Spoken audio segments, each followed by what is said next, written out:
Okay. And we're streaming. We're back. Welcome to the call-in show. We do this every 2 weeks or something.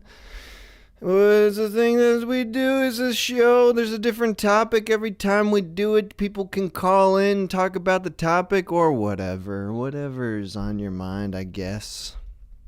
Today the topic is your hobbies. Your hobbies, and you'll be able to call in very soon about that. I'm just going to talk for a second here, and then we'll go to the boys if there are any boys around, and then we'll take a quick break, and then you'll be able to call in. It'll all happen real quick, 10, 15 minutes. So if you want to call in, stick around. The number will be on the screen soon. Your hobbies. I'm supposed to talk about my hobbies. I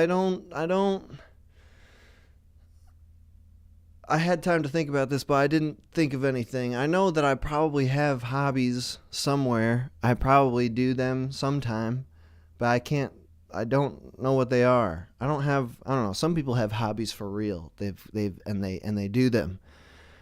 And they like them and they get better at them or whatever. It's something that they do. Not me. I don't have hobbies. What am I like to walk. I like to go on walks. You know, I go on walks pretty much every day. Sometimes nature walks, sometimes functional walks, walking to places to get things. I walked today to Stewart's to get Bang and beer and chips, some post-show chips. Sometimes I do like a nice hike through the nature stuff. You know, it's nice. Clear your mind, you can think your thoughts. Your thoughts can run wild in nature, you know? You're not constrained by the walls of a place, or you know, you can just think about lots of things. That's probably my main hobby. The other one is probably drinking. I don't know if that can be considered a hobby as much as an addiction, but I do enjoy it. I like doing it. It's something that I do, you know, frequently for fun, for enjoyment. So it's a sort of hobby.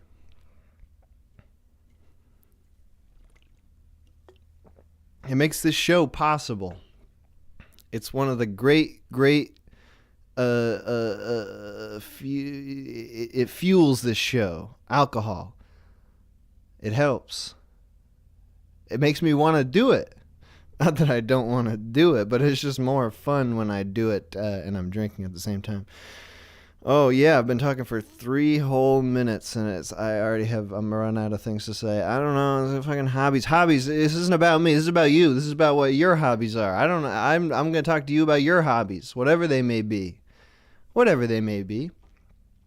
Or if you don't have any hobbies and you want to call in, you want to shit on hobbies, feel free. Whatever you want to do, you know? Okay. Anyway, I guess I'll just go to the boys now. Oh, there are some boys in here even. Let's see what they're talking about. Too, like he has friends, and his friends freaking die, man. Amen. What? Huh? Oh, hey. Hey, what's up? Oh, we were just talking about some Bible Jesus. shit. Sorry, what? The Jesus. Okay, The Jesus. Some Have you Bible heard of Jesus. him? Yeah. I heard, you know, he's done great things. He's done a few. The topic today is your hobbies. Do you guys have any thoughts on that? Any hobbies that you wanted to share? Oh, you know it, but I don't know. I might be holding out. I got too many hobbies, and I need some people to take some away from me because I got too many of them. You boys are full of hobbies? You've got hobbies taking up your schedule? You have to have hobbies when you're alone, dude. What are your hobbies, Moxie? Okay, well, I'm gonna go into like one that you mentioned earlier. You said you like going on walks, right? Yeah. You're a walker? I am a big time walker. I went walking this morning, dude. Woke up at 6 a.m. Went got a Rockstar energy drink, and I went walking. I went hiking in a grassy knoll. How'd it go? What do you like about walking? It gets me moving, gets me thinking, gets me pumping. I listen to music. I go out walking in the morning, especially at the grassy knoll. There's a lot of nature there. Dude, I saw 4 deer. I saw a fox. I petted a cat. Shit. It was a bunch of hot shit, dude. Holy That's what I shit. live for. What the fuck? You petted a cat on a walk? Yeah, on the way back, I went into a porta potty and washed my hands, came out, and there was a freaking cat there out of nowhere. Petted it, got up on my lap and everything. It was a nice boy. Half its ear was gone. It lives near foxes, dude. Dude, what? Yeah. So, what were you? There was nothing you could do for that cat besides pet it. Like, it's in dangerous territory. What are you gonna do? Yeah, it was a very nice cat. Probably too nice to human beings, but I'm sure it's scared of foxes. Right? Maybe got into a tussle with a fox. Interesting. I Yeah. saw a fox on a walk recently too. Hell yeah. How'd it go? It was great. It was like there more a to that spiritual story? Oh yeah. Yeah, there's a whole other. It's crazy, Minute Hour. Listen, I was walking and I look up and there's a fox. Oh, what? That's about the extent of What it. kind of, like, what size, what color, what kind of fox are we talking here, baby? It was small. It's a red fox, but it's very small and it's very far away. And I didn't have my glasses, so it very well could have been like a coyote, but it was a fox for sure. Yeah. Was it daytime or nighttime? It was daytime, but it was like approaching sunset. Oh yeah, that's where you see them little shits. Dude, I have a similarly interesting story. I was walking at nighttime and I saw this thing and it was walking around and I was like, what the hell is that? And it was a fox. You think it's like gang stalking us all? It's probably the same one, yeah. Yeah. They're There's only like everywhere. 3 or 4 foxes in the US, so They travel at Mach 10. That's how they get across the country. Toner, do you see any foxes?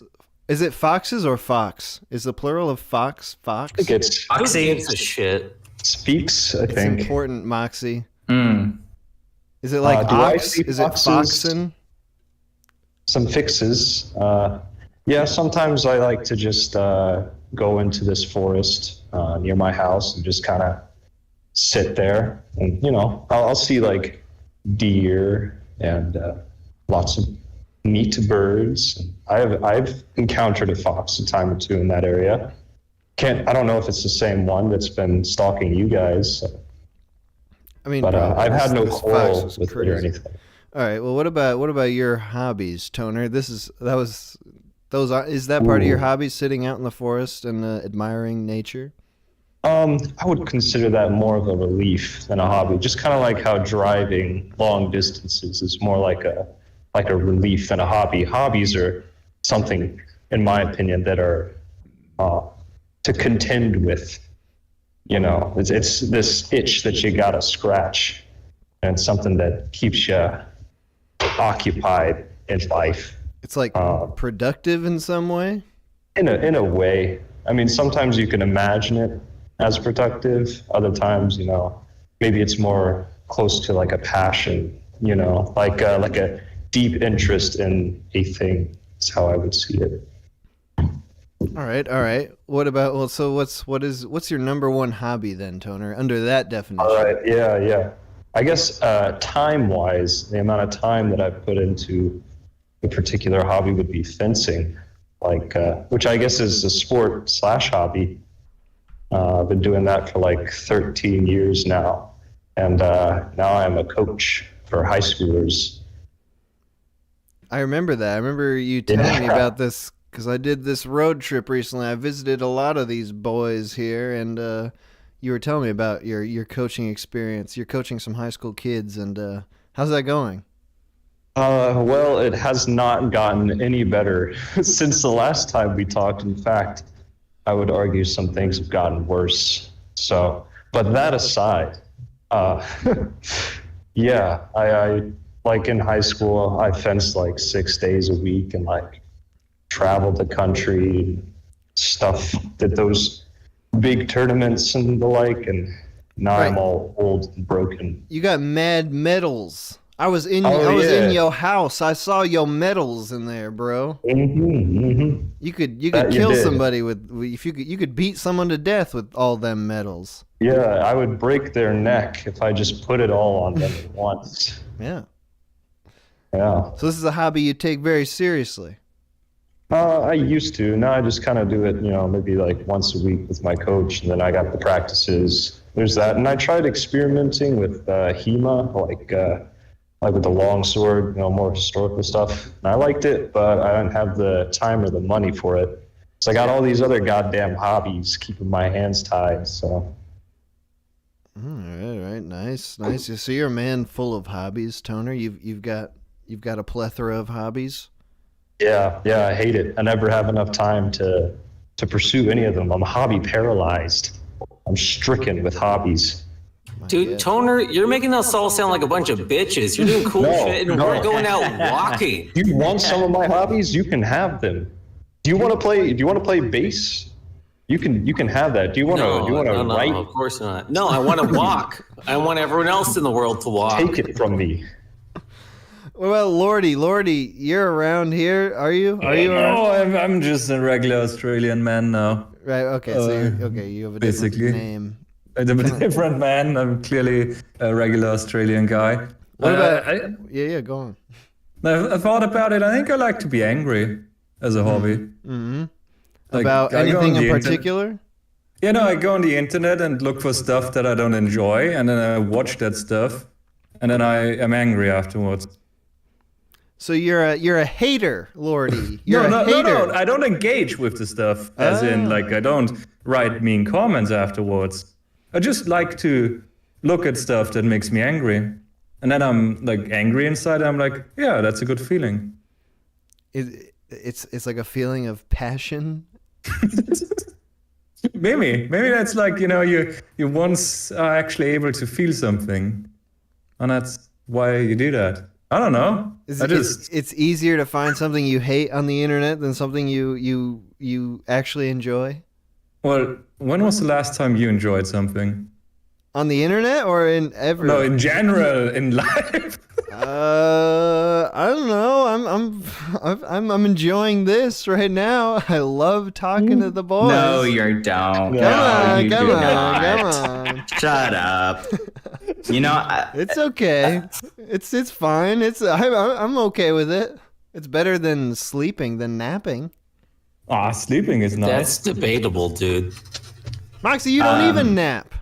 That's true.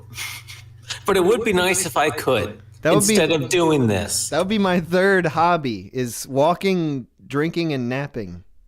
And eating your shitty Italian food. Hey. Keep going on and on about it. Hey, no, I don't. I don't even go on and on about it. But yes, I do make great Italian food. I'm going to make a stromboli this week, I think. You ever had a stromboli, boys? Maybe that'll be a hobby. Nah, I'm an American. I'm a straight American. I don't eat stromboli. They sell that shit at Sbarro's, man. That's American. No. Okay. All right. That's airport food. It might as well be Australian. I know Australian food. We eat spiders and Marmite, right? Marmite.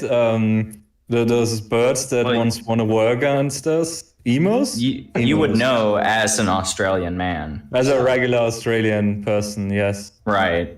I'm called John something or other. Probably. I relate to a Australian guy's hobby because I like to people watch but be a cynic about it, where I just judge people in public. So you're doing the same thing, but instead of on the internet, it's in real life. Yeah, in real life. I actually, anecdote about that, hung out with Teratoma Jones recently, and we watched like a comedian weightlifter, but we weren't in the audience. We were way back, just hating him. We could hear everything he said, but we were a few blocks away from the actual show, and we were just like judging him the entire time. He started rapping about lifting weights and like trying to say jokes. And like he started the show by saying, if none of you laugh, this won't be the first show. And like, it was just downhill from there. And I give into stuff like that so easily. It sounds like a real full-on entertainer, like a triple threat, comedian, rapper, weightlifter. And he did that show every hour on the hour for the entire day. But then like on the half hour, there was a trash can band that would come and they would play like popular songs on trash cans. And they started with I Got a Feeling. And it's just like how can you not enjoy just hating these people? You know? It gives me so much joy. Was he no match for the trash can band? Did that just like that automatically took all the audience's attention? They competed across from each other as they're singing I Got a Feeling on the trash can. He's like, hey guys, I can bend this metal bar, please. And they keep going from one side to the other of the stage watching. But no, I love judging people like that. All right, great. That's a good place to stop for now, boys. We'll be back in like an hour. Will any of you be around? Yeah, I will probably. Yeah, I think so. All right, it's a little wishy-washy, but that's okay. All right, see you in a bit, boys. Bye. Good. All right, we will be back in like 5-10 minutes. We're going to take a music break here, and then we'll do the actual calls. The number will be on the screen when you can actually call in. Before I take the break here, the overlay that you're looking at on the stream is from Slouch. Slouch is a very talented animator. His YouTube channel is in the description of this video. Also, the music from the stream is all from a guy named, what is it? Kresno. I think that's how you say it. Kresno. The link to his Bandcamp is in the description of this video too. Also, the images that I haven't been playing but will be on the computer at some point are from The Mighty Lighthouse, which is a zine, a community zine with a bunch of art and writing from a bunch of different people. Anyway, be back in a few minutes.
Okay, we are taking calls now. The number's on the screen, 518-288-7938. Give me 1 second, I gotta close the door. Okay, we're talking about your hobbies. So call in and tell me about your hobbies, or whatever.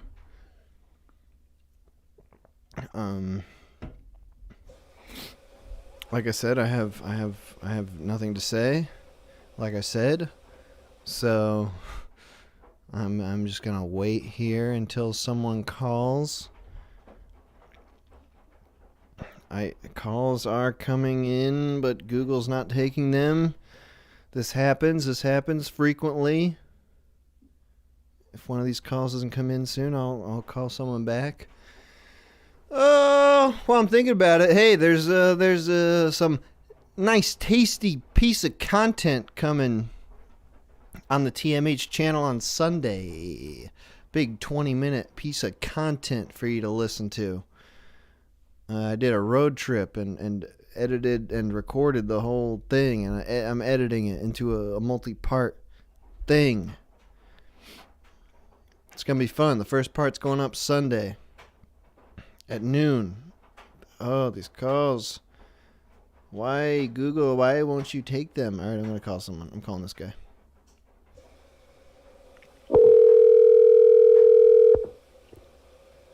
Hey. Yo. What's up? How's it going? Pretty good. This is Cody, by the way. Oh, Cody. Hey, what's up? Nothing. I'm drawing an evil gnome. Yeah? Why? Want to listen to? Just for fun? Yeah. That's cool. That's what I was in the mood for. Hey, is drawing one of your hobbies? Yeah. And it's pretty new, but it feels nice to progress in something. How new? Like maybe 6 months. Oh shit! Nice. You never drew as a kid or an adolescent? I did, but I didn't focus on it because I wanted to like prove to everyone I was a smarty pants and like do well in school. But then I didn't, and just became like an edgelord for a long time. Oh, nice. You're not an edgelord anymore? No. Now I love life, despite the horrible shit I said the other week. That's okay. We recall you had a few opinions about the ladies, if I remember. I said correctly. women were freaks. That's okay. And they're fucking everyone up. That's normal to think those things. Well, I'm over it now. Oh, okay. I was just upset. It was a good time to call in. I was pissed. Right. So are your hobbies now filling the void that woman once filled? I think, yeah, definitely after this falling out with what's-her-face, having like, well, I just go back to what I was doing. I'm not like a loser. It's like, oh, I put all my eggs in the basket of this working out with this girl. Like, nah, I'm cool. Like, I'm 28. I'm used to shit not working out. And like, nice. just, you got to go forward. Yeah, so what do your hobbies do for you then? I don't. They take up time? They pass the time, maybe? Yeah. Well, right now I'm actually trying to make a game. And I like to make a small cartoon every now and then when I can on the side, or work on like a little animated thing, but I really want to finish this game.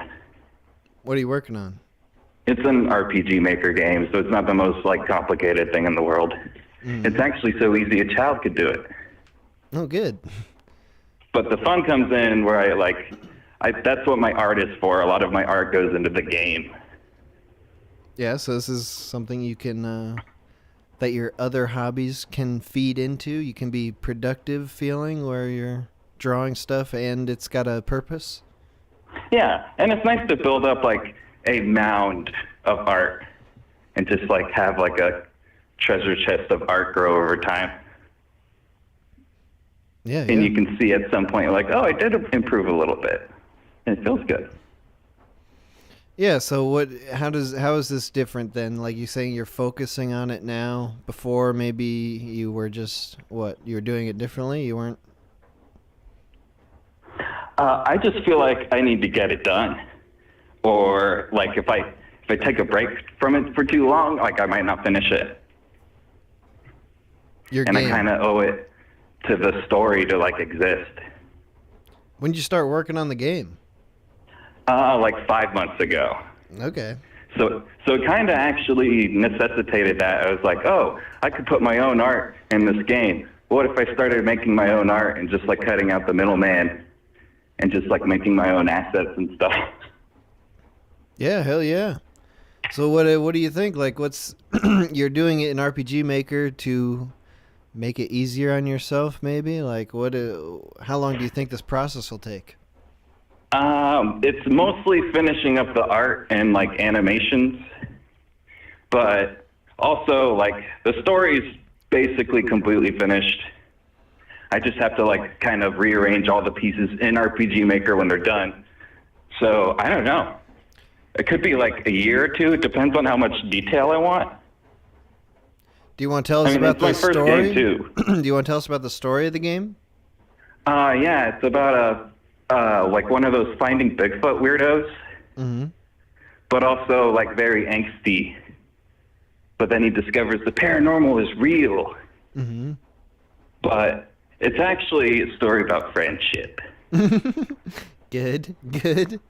Like the surface level is like, ooh, the paranormal, mysterious monsters can fucking kill you at any minute. It's like, no, it's about this guy who's an asshole, and he learns like that his actions affect others, and the world doesn't revolve around him. That's the main character. Is he becoming friends with Bigfoot, or does he have like a search party with him? Those are his friends? His friends work for this shady organization that kind of run the world. Okay. And there's some infighting, but I don't want to spoil anything. Okay. In case anyone is actually interested. I'm not looking at the chat today. What's the name of the game in the future? It's not out yet, but what's the name going to be? I don't know, but I'm One Card Pony.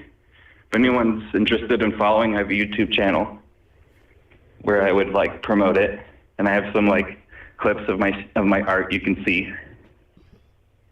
Yeah, and you did an animation recently, didn't you? Or a couple months ago? Did you watch that? Yeah, dog. That was a nice little animation. Shit. I like that. Well, that gives me a little hormone boost, I think. Nice. Yeah. I feel like that was good. I feel like I just went on a walk. That's great. Hell yeah. Yeah, so Wendy, like with your newfound focus with your art drawing hobby, what makes you start to do it in a day? What's going on in the day where you how do you determine that like now is the time where I will draw? Well, pretty soon. I've been living off savings, but pretty soon I'm going to have to get a job. So that's the other thing is like time's running out where this isn't going to be as easy. And I need to make most of the time that I have now. And also like in a daily, like as a routine, I think about what else I would do is like, do I want to play video games that like, I don't know.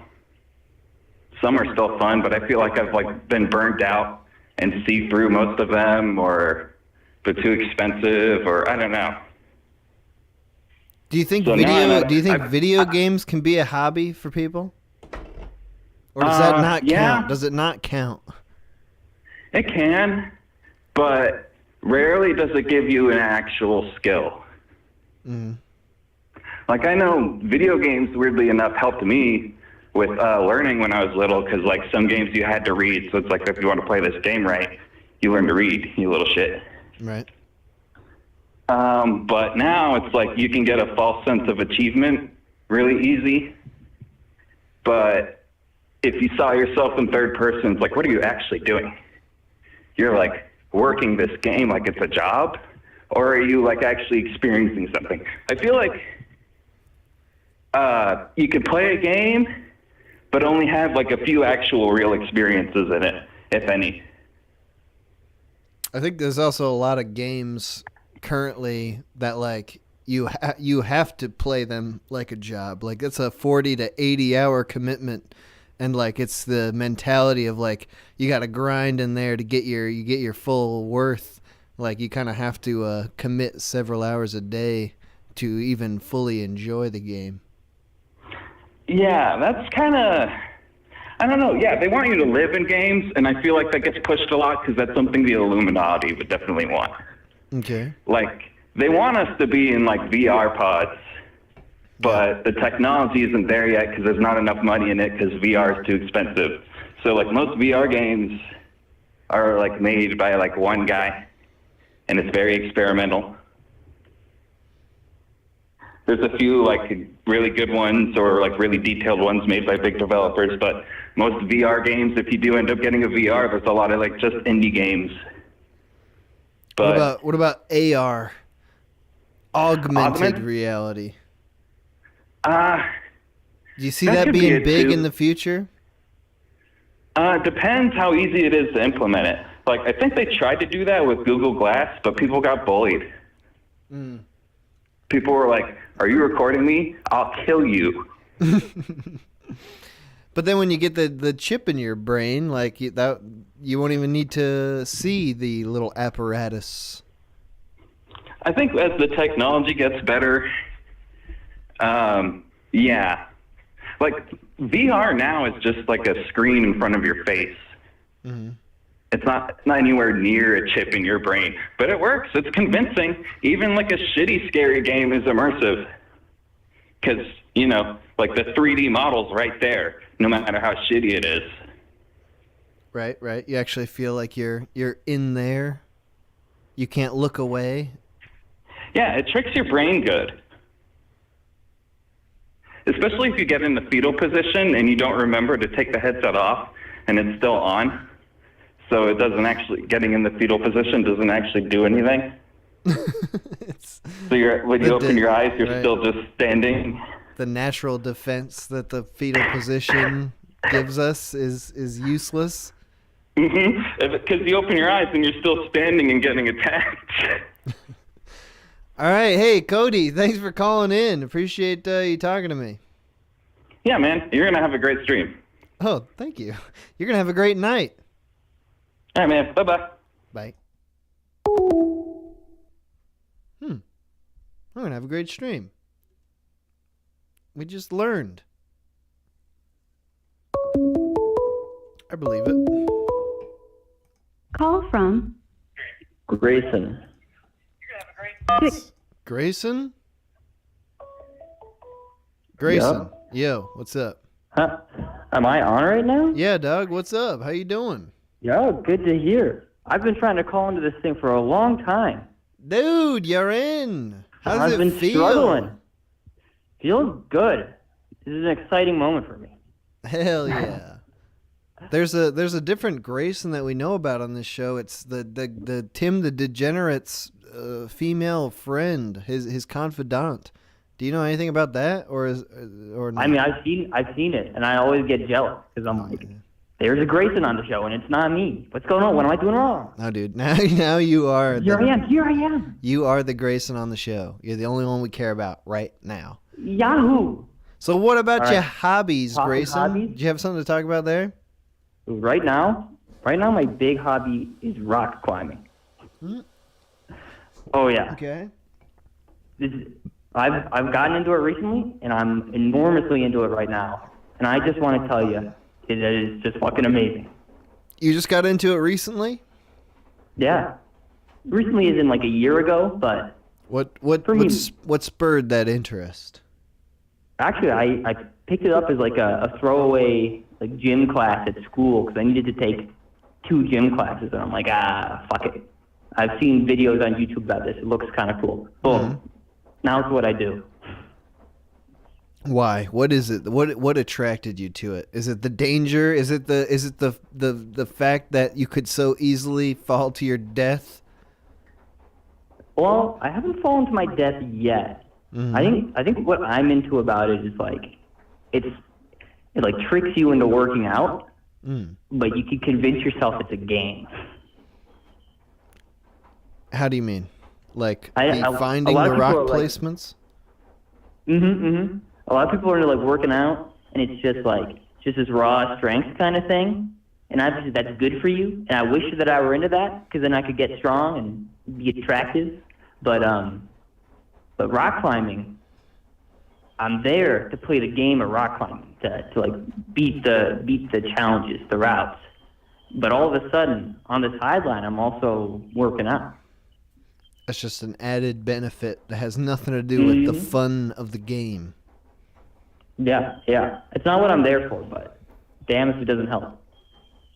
Do you go with people, or you must, right? Can you do that solo? You can. So what I do mostly is I climb in a gym, which isn't as cool. But like when you go outside, if you're not stupid, you're gonna have people with you. Right. And when you climb outside, it's crazy, because it's like you're doing your hobby, but it's also just camping, which is another thing I'm into. And all of a sudden, you're just drinking beers by a fireside, and you wake up in the morning, and then you're rock climbing. But never at the same time, right? You never are drinking and climbing. Is that right? Maybe sometimes. I don't know if I'd say that. Maybe if the situation is just right. Well, maybe you say, oh, I'm not going to rock climb when I'm going to drink, before you start drinking. And then you start drinking, and you maybe change your mind. You get a little extra confidence. It makes it really easy to change your mind, if you know what I mean. But you've never fallen to your death, so this is No, not. Whatever you're doing is Not working so far. Oh yeah. I mean, the technique is you don't climb the ones where you're gonna fall to your death. And if you fuck up on knowing which one is gonna cause you to die, well then you weren't destined to make it long in the sport anyways. I see. It's a brutal but fair mantra for the rock climber. If you fell, then I mean, kind of on you, eh? Right. You should have known your limits. You shouldn't have drank and extended your limits artificially through alcohol. Or maybe if you just drank, it would have been okay, but you drank and you smoked a little bit? Oh, you were asking for it. I see. So where does the future for this go? I mean, you said you're doing a lot of indoor rock climbing. Sometimes you do the outdoor. Are you you're getting better? Are you feeling like there's bigger challenges you want to overcome? Oh yeah. I mean, like obviously every time you climb, the routes are like in order of difficulty, and you always want to climb one that's harder than the highest one you've climbed before. But like they've got some routes out there that are exciting, and they've got, I don't know, Free Solo was like an Oscar-winning movie recently about climbing, and the route that guy climbs. Damn, I want to climb that. I don't know if I saw that. I saw some other rock climbing thing, but it was, I don't know, some guy going up El Capitan. Does that mean anything to you? That's the one I'm talking about right now. So. Oh shit! Maybe I saw that movie. I just didn't know the thing. title. All right, cool, nice.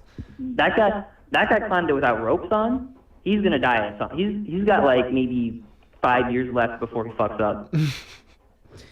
You know, there's no invincible rock climber. There's no rock climber that's so good that they just can't be bested by the earth. Well, I mean, most of the guys have ropes, and those help a lot. All of the guys who don't have ropes, eventually they just die. Is that so? So for you, in enjoying this hobby, ropes are essential. I definitely not interested in dying. No. And I know the track record of these guys. So that's good. So you get the exercise, you get the game thing. You don't have the imminent fear of death. So that's not part of it for you. It's not about the rush. It's fun. It's fun, yeah. It's like a puzzle. Every time you find a new wall, it's like a puzzle, and they're like little secret tricks that you have to find and you have to suss out of the wall. Did you ever play that Flash game? I don't actually know if it's a Flash game. That internet game QWOP. Quap? Mm-hmm. And then they made a sequel. QWOP was that game where you're like the track star. Getting Over It? Yeah. No, Oh, yeah. no, wait. Getting Over It, that's that other game. That's like the guy with the hammer, right? Yeah, that's by the guy who made Quap. Really? Yeah, same guy. Okay, I didn't know that. But there was another game in between those games, maybe called like GURP or something, and it was specifically a rock climbing game where you're like all the different holds had different keys on the keyboard, and it was a matter of like trying to press the different keys all at the same time and like get the different holds and shit. I think it's called GURP. I'll have to look into that because I'm a big fan of the guy who makes these games. I had no idea actually that Getting Over It was the same guy who did QWOP. Yeah. That sort of makes It sense. really is. It kind of tracks, doesn't it? Yeah. All right, hey dude, it's great talking to you. Thanks for calling in. Yeah, absolutely. Glad to finally be on. Hell yeah. You have a great Hope to weekend. talk to you sometime else. Yeah, absolutely. Have a good weekend, dude. See you, mate. Bye. I think it's called GURP. Let me look this up real quick. GURP? Oh yeah, it's called GURP. GIRP. From the maker of QWOP. Call from Kyle. Kyle. Hey, how's it going? Yo, dude, what's up? Not much. I'm actually looking at my hobby right now. Oh, what is it? Magic the Gathering card game. Aha. Yes. I'm familiar. Yeah. Sorry, go ahead. No, I'm just saying I'm familiar. That's my entire thought. Fair. Good thought. I got super into it over Rona lockdown, right? Because I hit like this really low place where I was just in my home all the time, not doing anything. And some of my friends got into it, and I used to play like Yu-Gi-Oh! And Pokemon a lot when I was a kid. So it was natural for me to start, spending a lot of money again on sealed packs and cracking them and having a good time. And now I have like this giant ass collection that's almost too daunting to start looking through. So all right, so how deep does your hobby go? Are you playing with friends? Or are you doing like the tournaments and championships, that sort of thing, or where are you at? No, I play a casual format called Commander, and it's 100 cards in a deck. I'm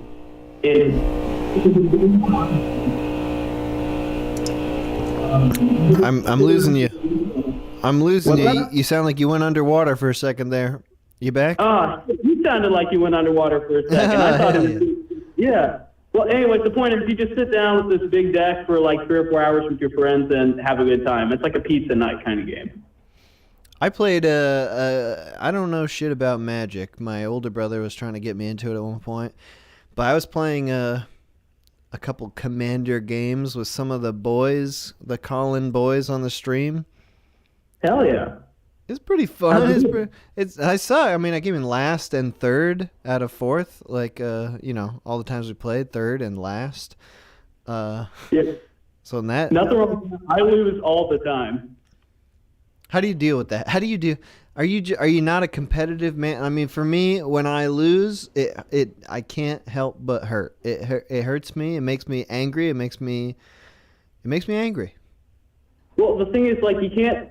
I've learned not to take it too personally. Like, I used to get pretty upset, but I was also still in like that really low depressive pit, right? So like negative emotions are swirling all around. But like I started school back up. I'm in my last year. I'm getting ready to actually start my career and everything. So I'm feeling really good about myself. So when I lose anymore now, it's like, well, it was fun to build the deck. It was fun because I'm still playing with my friends, Like you can't be pissed off that much if you lose at like a board game or something. I just kind of like save that energy and channel it into whenever I inevitably fuck up at Magic. Dude, that's what you say. You can't be mad at losing a board game. But in fact, I have data. I have personal data that says different. Enlighten me. No, man. It's just, it's just fucking. Yeah, it's just losing. I hate it. That's a weird thing when you're learning a new thing, a new game or something. There's that period of time where like you don't know the ins and outs like everyone else does. There's like the learning period. Oh yeah, and Magic is really tough for that because this game's been going for like 30 years. So there's like 20,000 unique cards. It can get really overwhelming for new players just to learn all the little mechanics and stuff. Right, and I'm terrible at reading all those little cards. Ugh. Oh yeah, a ton of text. Like I'm looking at one of my cards right now, and like there's like half a page on here. You know? It's a lot. What's your deck style? I don't claim to understand what you're about to say, but for those who play Magic, explain to us your deck style. No, I'll keep it simple. See, here's part of the reason I don't like. Here's part of the reason I guess why I don't take losing too hard is because I try and play the villain at the table. Mm-hmm. So I always run like villainous tribes, which are a coalition of the same type of creature. So right now I'm looking at my zombie deck, right? Mm-hmm. And I play it like I'm really mean. So I'm stealing cards from my friends, from my opponents, and I'm using them on my side of the table. I'm playing a lot of destroy spells and counter spells, so they can't even get their stuff out. So I lose pretty quickly generally because I'm always having a lot of fun doing the real mean villain stuff. So like all my decks revolve around that kind of thing, controlling the board and doing schemes. And you also probably get to play that up a little bit, like being the villain of the table. Oh, yeah. There's this one big villain in the lore called Nicol Bolas. He's this big dragon guy. And you can run him as a commander. So, of course, I do. And, yeah, I'm absolutely being that mustache-twirling villain when I'm sticking around, cracking shit at my friends. It's in good fun. But I really try and play that role. Yeah. Nice. So this has been a way to, hang out with friends for you, it seems like. Yeah. I mean, it was a good way to connect with the people that I knew I could trust to be safe and everything when Rona was happening. And now that it's kind of like died down a little bit on restrictions and stuff, I could start going to like the game shops and everything again and hanging out with new people and trading cards and collecting and all that. Oh, so you play in person? You don't do a virtual hangout? No, I have a good group of friends here in town that I just like go to their apartment, and they all three live together, and we have like the game room, which is just like a couple white tables that we folded out with a bunch of boxes of Magic cards everywhere. Nice. When I've played before, as I was talking about, that was all tabletop simulator, Discord voice chat sort of thing. None of the people that I know who play it are in my vicinity, except my brother, my older brother. I don't want to play that. That's too much work. No. No, that's pretty rad though. I didn't know you could run that on a tabletop sim. Hell yeah, you sure can. It's rad. It's fun. All right, hey man, thanks for calling in. It's great talking to you. Yeah, have a good stream. All right, thanks, bro. Have a good weekend. Bye-bye. Bye. Yeah, Magic. Oh, shit. See, now the calls are coming in. Desiree. Desiree! Hola, hello. Yo, what's up? Not much. How about you? Nothing at all. This is your first time calling in, eh? You've called in before, but never gotten through. It's true. It's like Grayson said earlier, it's been a struggle, but it's been worth it. Now you're here, yes. So this is your moment. Oh my gosh, excited. Yeah, exactly. My heart's skipping a beat, but I'm not going to die, I promise. Don't screw this up. All right, Desiree, what are your hobbies? What do you want to talk to us about in terms of your hobbies? Oh my gosh, my hobbies, I have way too many because they all stem from my coping mechanisms. So, but I do quite a lot. But recently I've revisited one of my old hobbies, which is ballet folklorico, the Mexican folk dancing. Oh, okay. Yeah, with the big giant skirts, and then we also have the flamenco dancing, the sexy one. with the Right, cousin. right. Yeah. How do you do that? How do you get into that? Is there a group? Is there a facility for such dances? Yes, down here in South Texas, there are plenty of them. In fact, I got in touch with my old teacher from back in the day when I first started doing this, and she is basically just teaching me in just whenever she can. It's nothing official, but she's hoping to get one of her daughters to reopen a school. So we're hoping. How do you learn this? I've never been to a dance class. What is it? What is a dance class actually like? A dance class is a lot. It's a lot of stretching at first, and then just doing the steps over and over and over again, and just kind of getting that muscle memory in you, while at the same time learning how to feel the music through your body. That way you can get that rhythm down. So you can feel it in your soul, and it goes out through your limbs and into your toes and your fingers and everything. And you learn the choreography, and you just work a lot. So you're learning moves one after the other, yeah? Yes. And there's a lot of people there. And you got to try to make sure on them, yeah.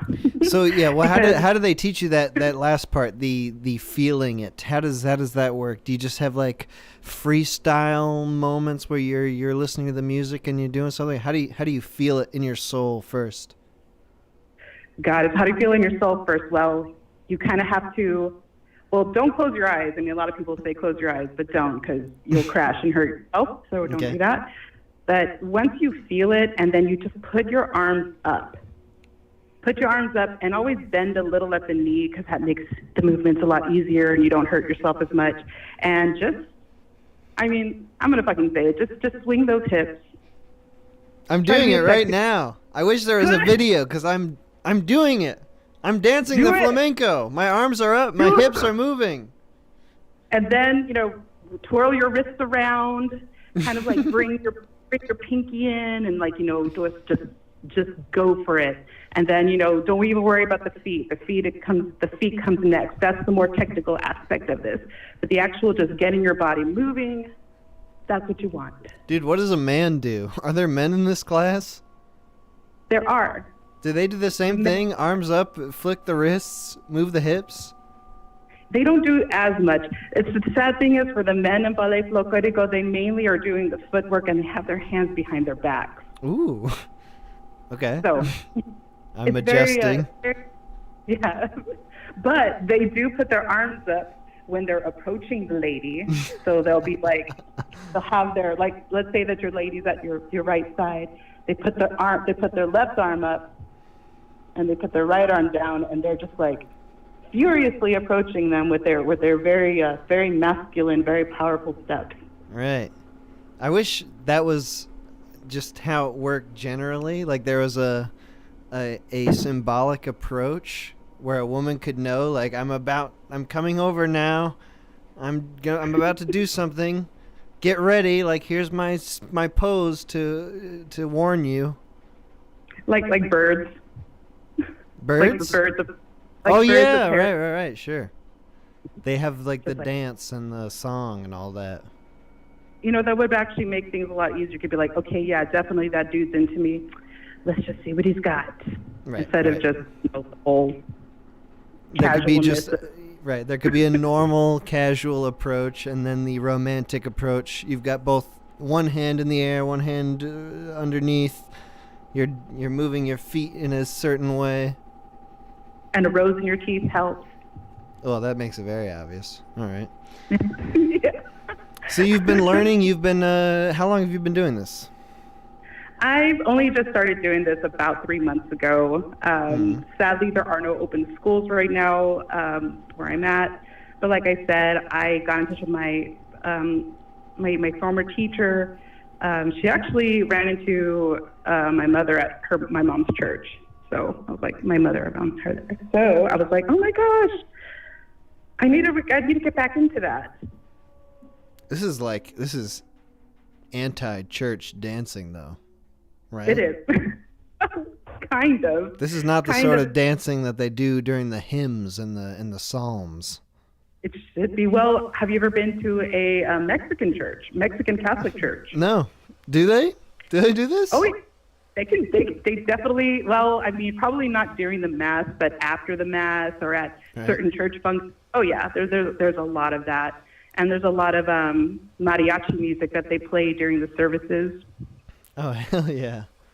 Yeah, it's more of a party. It's kind of it's very reverent, but the musical parts are the parts where it's like, no, that's the soul. I'm a very bad Catholic, by the way, but I'm down with the culture of it. Yeah, you said church is like a reverent party. Yes, it's a reverent party. Do you ever go out dancing yet? You're talking about the classes, but maybe you and your classmates say, "Hey, let's take this to the bar. Let's do a dance for the public." Ooh, we should. We usually do We've usually done recitals, and I do try to incorporate the moves when I'm out in the club, but it's a little different because I don't have a skirt, so usually because we have those giant skirts that you just flail around. That's part of it. You being able to, you have like this big prop around your legs. Exactly. Yeah, I've got a white dress, and I've got these. The colors are like the Roy G. Biv colors, and the whole visual spectrum. Whole visual spectrum of the rainbow, and that skirt is heavy. It's heavy, like it's a big old weight space, and you have to pick it up from the bottom and just whip that thing around as much as you can, and just create this amazing rainbow of colors. Dude, you ever seen West Side Story? Oh yes. You know, like the dance they do in the "I Like to Be in America" song. They're like whipping the big skirts around. That is exactly it. Yeah, hell yeah! I'm on board. Exactly. I'm way on board. I should just go to the club like that and be like, let's just go, guys. And especially if you have a posse of people, like you can all show up wearing the kind of idiosyncratic clothes, the club clothes that aren't quite club clothes. You could take over the whole damn club. You can make it a flamenco club for a few minutes. This is a great idea. Just all right, nice. Like Dancing with the Stars meets flamenco. I mean, they do incorporate that in Dancing with the Stars or whatever.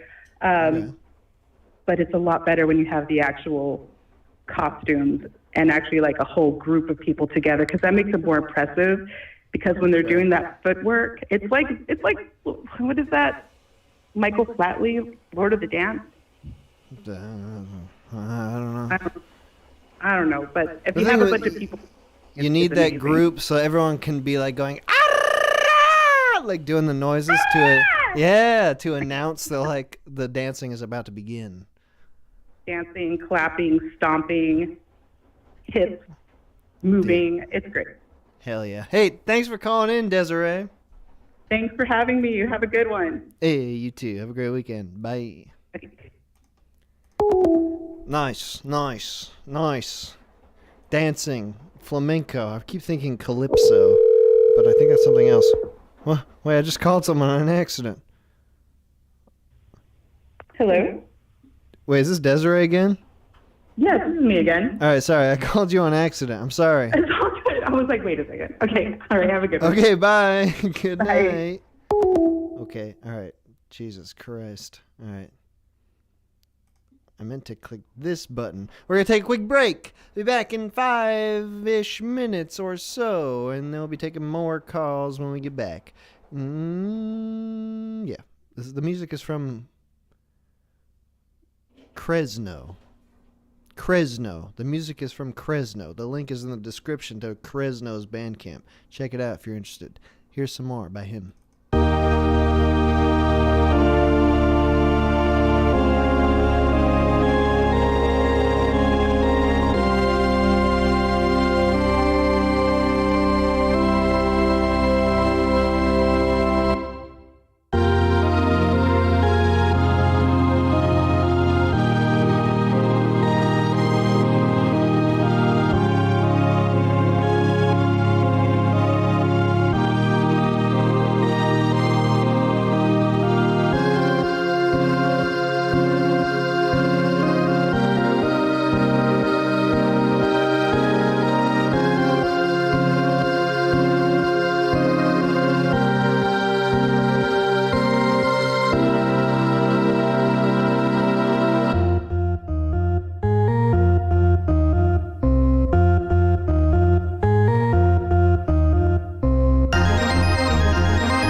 Okay. We're back. What are the boys doing? Yeah, we should probably do that sometime so that everyone know how bad the Mr. the Minute Hour is at tabletop games. Yeah. What? Yeah, and What? we were talking about playing tabletop with you and how, your attention span is like literally 15 seconds. You're really bad, dude. Yeah. Yeah. Yeah. Yeah, it's hard for me. Yeah. I don't have a diagnosable mental problem, but it's hard for me. Haven't been to the doctor yet, huh? Yeah. I mean, if I went to the doctor with my tabletop simulator results, I feel like they would give me some sort of diagnosis. They'd put you down, dude. Out of shame? They'd be ashamed of me? Yeah, that Like, dude can't even play doctor. Magic. Doesn't understand a card game. It's one of the hard most for me. simplest card games. Reading the card explains That's the card. not true. The simplest card game is War. No, Nah, you're just really bad at that game sucks. board games, card games. You've only played one? Okay, wait. Actually, we played a couple card games. I don't think I've ever won. What was the other game we played? Eldritch Horror or Carcassonne? Yeah, that one made me really pissed. I think you actually won that one. I did? Yeah. You accidentally won that one. Oh, I remember it differently. I remember being angry the whole time. Yeah, because you were losing, and at the very end, you won accidentally. Good. And then you might just have like dropped the meeple on like some like, huge yeah. land. Or Yeah, something you on accidentally accident. got a bunch of shit, and then you shat on me for weeks, buddy. Hey, I don't remember. I'm a sore loser and a sore winner, so either way, someone's getting shat on. It's like tabletop games aren't even his hobby. When he wins, it destroys us, and then he doesn't even remember it. How have you I had to guys? explain that shit. I had to be like, okay, and then you drop your people there. Oh no, That's what I I just like. do something randomly. No, that's what I like on the first time we play a game, Lordy, because you explain all the rules and you tell me what to do, and sometimes I win, I guess. Yeah, but you don't listen most of the time. You know, I want to go my Obviously, he own doesn't way. need to. He just kind of wins naturally. I have That's my just, own. it's just You haven't played aptitude, Magic with him. Oh. I have my own special strategy for Magic. Is go hard in the beginning and don't worry about the ending so much. It goes on 10 minutes too long. I'm like winning at one point, and then I realize that I haven't planned enough for the future. The strategy is basically attack everyone but regular Australian guy because he knows how to play the game, and then he gets ahead and destroys everyone. Dude, that's the stuff. That's the fucking sociology, bro. We played with Teratoma once, and he also knows how to play the game, so...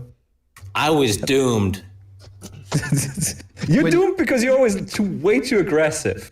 Not me, aggressive. I hardly ever attack anyone, dude. That's right. Actually, nobody's aggressive enough. That's the issue. No, usually. that's the thing is because you're good. I'm not going to attack you. The other player usually is even less experienced than I am. And then the other player sometimes is Mr. the Minute Hour, who is the least, no experience. I was doing okay on that one. Then my power went out and my computer shut down. Oh, sure. Hey, I play on intuition. happens. I play on And that intuition. I don't need And then strategy. Teratoma's laptop overheated and he couldn't play. Oh, yeah. Just like Nobody sitting has a good computer. What the shit? Fucking Teratoma crash every other minute. On It's like- Tabletop Simulator? Yeah. I gifted it to him, and then because he said he's playing Magic with us, and he could play for like 20 minutes at a time, and then his computer overheated. Dude, I'm gonna start using that. When I reach the point where the tipping point where I start to lose horribly, I'm just gonna torch my computer. Oh, we should play more like cooperative games where I can tell you what you do, and you like just Yeah, we should that do sounds like some a of good that. idea. Yeah. I'll do whatever is the right move. Just tell me what to do and I'll do it. We should do some like Shadows over Camelot or something like that. Yeah. The hell is that? That's a game, Mr. The Minute Hour. That's a cooperative game, and we will teach you how to play it when the time comes. Okay? Comes. All right. I won't think about it until then. I don't prepare. I don't know. You guys like probably prepare with your freaking decks. You're looking up the synergies and all that shit. I play on intuition. I do what feels right. I don't read the text of the cards. I just look at the image.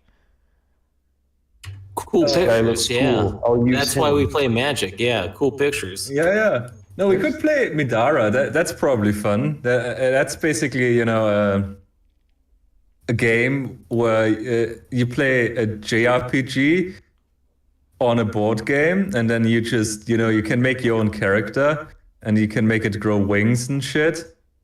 And you fight cooperatively, so you can tell Mr. Minute Hour, no, you move here. Yes, play that card, please. Okay. You can grow wings. Can you grow like devil horns too? Can you go both ways?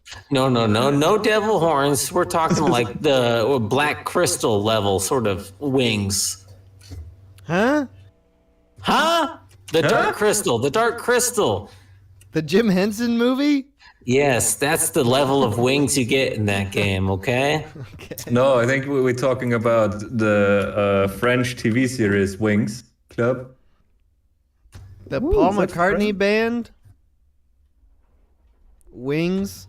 Did they ever make anything good other than that one Band on the Run song? Who gives a shit about Paul McCartney's band after the Beatles? Right. This is the only other Wings that I knew of. I just wanted to contribute, and I didn't. It's all right. I'll teach you a board game sometime, and then you can show all of your viewers that you actually understand board games. Yeah, that's what they want to see. They want to see me playing board games. They probably do want to see me losing. They don't want to see me winning. I don't believe that I won Carcassonne. I feel like you're just trying to make me feel better. To try to lure me back into the win, board and you were game. upset about winning. That's what I remember. If I won, it was why the fuck did I win? I don't understand this. This is shit. If I won, it was because of Lordy, and that's probably what I was upset by. Was that I won not by my own powers. Yeah, probably Lordy like whispered into your ear, just like, "Hey, don't be a retard. Do this." Then you went, "Oh yeah, I guess I'll do that thing, the non-retard thing." Hey, that's then the you rule. did it, and you won. That's the rule of board games. Before your hand leaves the piece, it's still a valid play, and anybody can tell you any advice they want before then. So there maybe was a time where I was placing a piece, and Lordy said, "Hey, that's maybe not the best play there," and I listened. Wow, first time. Good job. Yeah, and I won. Oh, maybe I'll do that more often. A regular experience playing board games with you. Yeah. Yeah, make some more time so we can play some more Tabletop Simulator and whoop your ass, dude. Yes, we're also not sponsored by Tabletop Simulator yet. No, yeah, we all paid for that out of pocket. Yeah, but if someone who is developing Tabletop Simulator is listening to the stream, I would very much like to be sponsored by Tabletop Simulator. Just forget that I used play tabletop games just online. Forget that I used the word retard like 2 minutes ago. Yeah, that was an accident. Forget that. Moxie never used that word. That was I'm a good severe boy. slip of the tongue. Hey, do you guys? When I was younger, I played lots of board games with my family, and we were all too competitive. Those were probably shit. I mean, they're old fucking board games are shit. They were the normal ones, like fucking Monopoly and Treble and yeah. Did you know that Monopoly was intentionally made to be bad? Why? What does that mean? Well, no, the dude who invented Monopoly made it to show that capitalism is shit. No joke. That he wanted to show how unfair capitalism is. But all he showed was how fun capitalism is. It's not. It's really not fun though. Monopoly? Yeah, it sucks shit. Yeah, I don't think anybody has fun playing Monopoly. Why? What? When I was playing Monopoly as a kid, it was fun, but also everyone in my family would get very upset with each other because like we would start doing trading like halfway through the game, and people would start making unfair trades, and you know, everyone got upset by that. Yeah, that's that's why I hate typical. Monopoly too. That's typical. But it was, you know, we vowed at some point to never play Monopoly again because it would invariably end up in shouting and anger. But would you say that was a good experience? It taught me what I didn't enjoy, which is board games with people. Because people who are like me. Board games with people who are like me. Because... No good. With you guys, you know, it's not, you know, it's more fun. It's less... I still get angry, though. I know. Oh, yeah. I know. Sometimes I get real sour, and I just stop talking for a half an hour because I'm just like, these fucking guys, they just invited me here to toy with me. They just wanted to destroy me in front of others. Is that? Do you guys ever feel like that? In front of each other, not others, each other. Like There's we band one together. other. Yeah, that's true.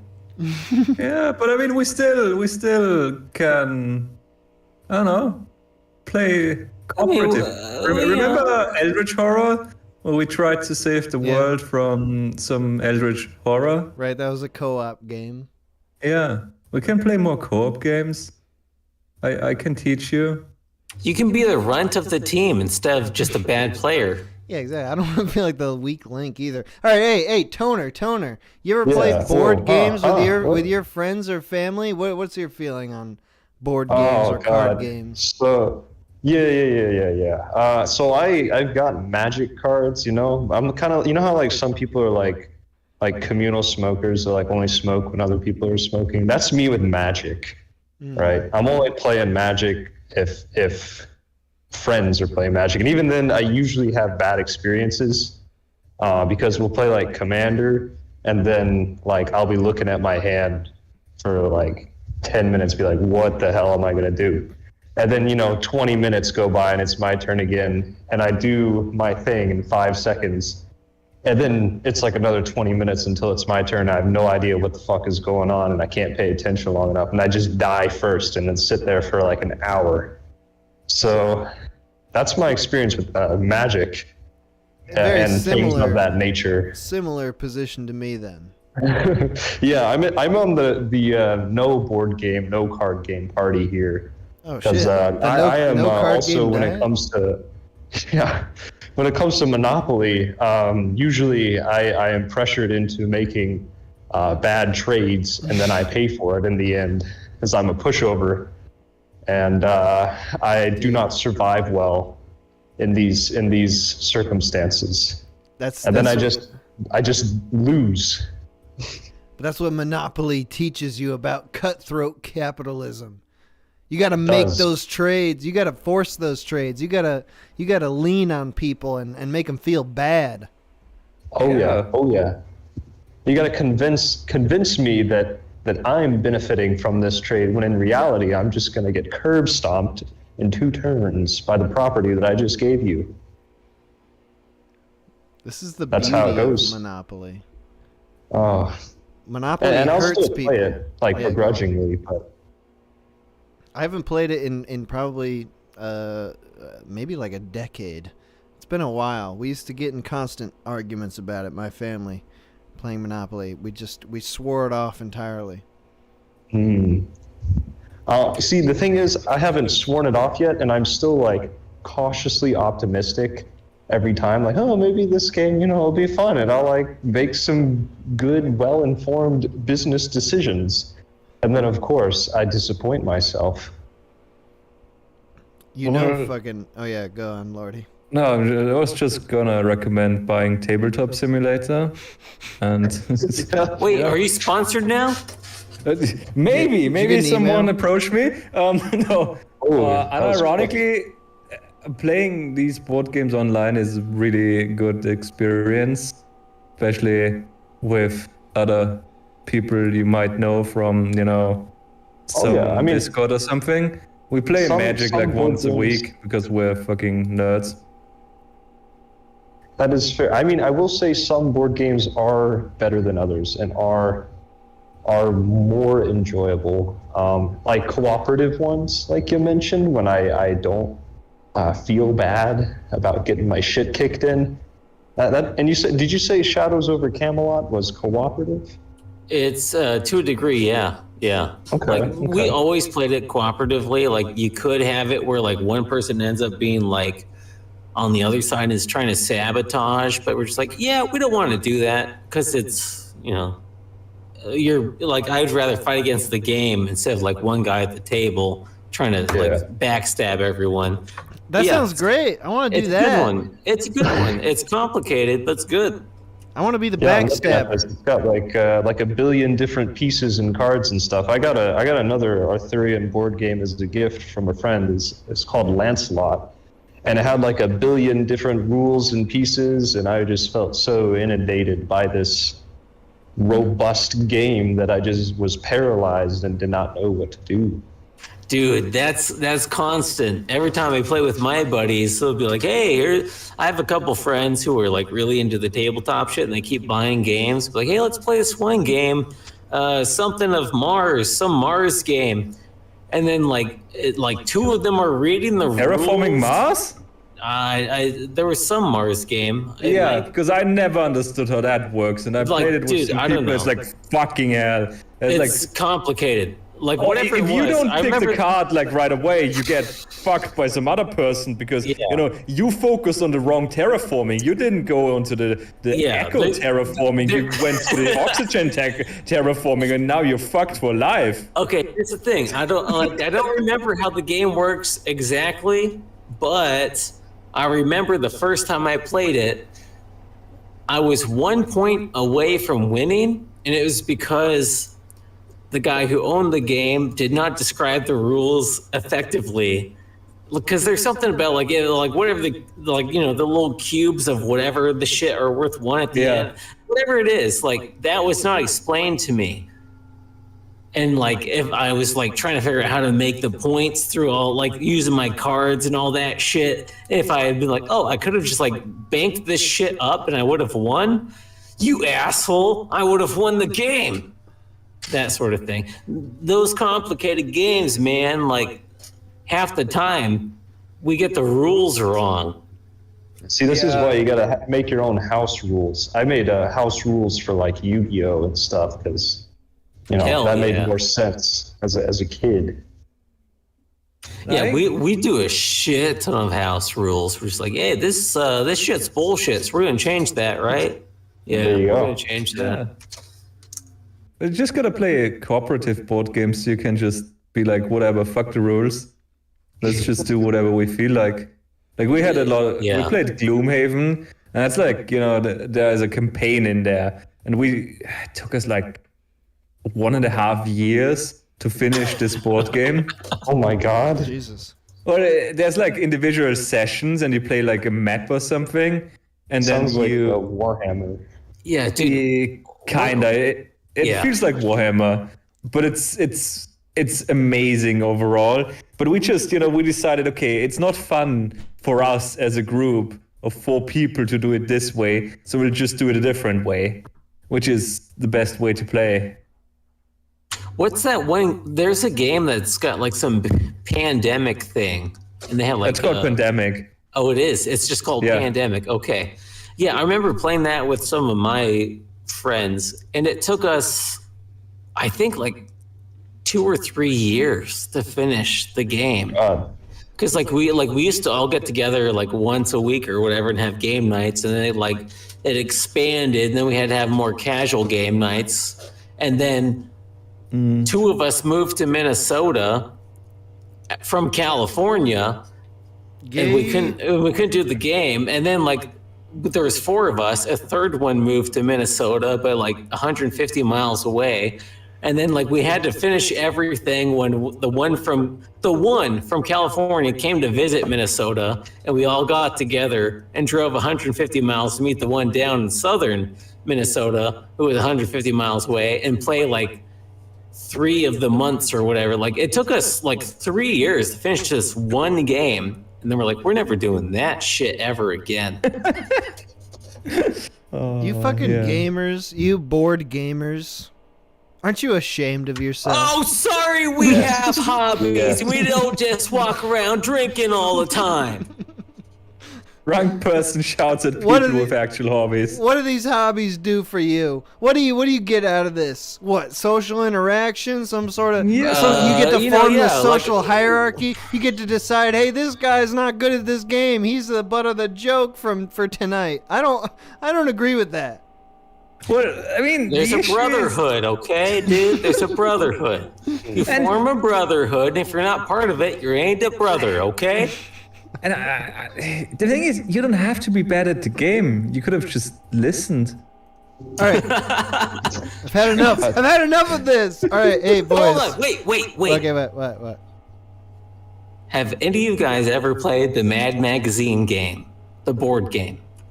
I had no idea there was a Mad Magazine board game. That was one of my childhood board games. We played that more than Monopoly, more than any of that other shit. The Mad Magazine board game is dope. Why? Play it. Why? What? You had to buy it? It wasn't mailed out by Mad Magazine, I assume. I mean, my entire life it's been around. So my dad bought it, or my grandpa bought it, or whatever the shit. Like we had like 200 Mad Magazines in boxes that my grandpa and my dad bought over the years. They were into that shit. But like we had the Mad Magazine game. It's very fun. It's like, it's kind of got the energy of those party games, but without being totally gay. What party games? Like Cards Against Humanity? Yeah, like all that shit where they're like, ooh, run around the table and act like a chicken. And it's like, ooh, it's funny. You did something embarrassing in front of everyone. It's kind of like that, but more like tongue-in-cheek. Mad Magazine. Dude, I got Mad Magazine for a couple of years when I was a kid. And no good, because that was what, the 90s? Right, well, not even like the early 2000s type period. Bullshit period. It was all puns. Everything was a pun. Every joke. Oh, dude, like I feel so lucky growing up to having those 200 Mad Magazines and boxes where it's just like we had some stuff from the 50s, like late 60s, a lot, like all the 70s, some 80s. And then some of the 90s, which is where it started to go down. Like, that's where I learned most of my, like that's where I got a lot of my sense of humor, is reading all that shit. Like, where'd they all go? those decades. Do you still have them? They're, actually, I don't know where they are now. I don't know where they are. Yeah, I don't know. We've moved around so much. I'm not sure where they ended up. All right, well, find them. Find them, Moxie. Okay, but you gotta play Mad Magazine game sometime, okay? I'll play it. Do you have it still? Yeah, shit, we should have played it when you were visiting. Yeah, Next time. All right, good. All right, boys, I'm gonna take some more calls now. Okay. Yeah, hey. It's good talking to you. By I'll be the back way- in like an hour. Yes? 1 second. Mad Magazine game is on Tabletop Simulator. Oh shit! Oh my god. Shit. That doesn't make any sense because there's some cards where you have to like walk around the table with the card on your head. Well, We it can do is that. on Tabletop Simulator. Okay, well, yeah. Good enough. Close enough. Good. Hell good. yeah. All right. See you in an hour, boys. Okay, yeah, go to hell. Hey, Okay, bye. Bye. He didn't mean that. Hey, Moxie didn't mean that. He doesn't want me to go to hell. He wants me, I mean, if he does want me to go to hell, he wants me to come back for the end of the show where I can talk to the boys again, right? I'm not going to think about it too hard.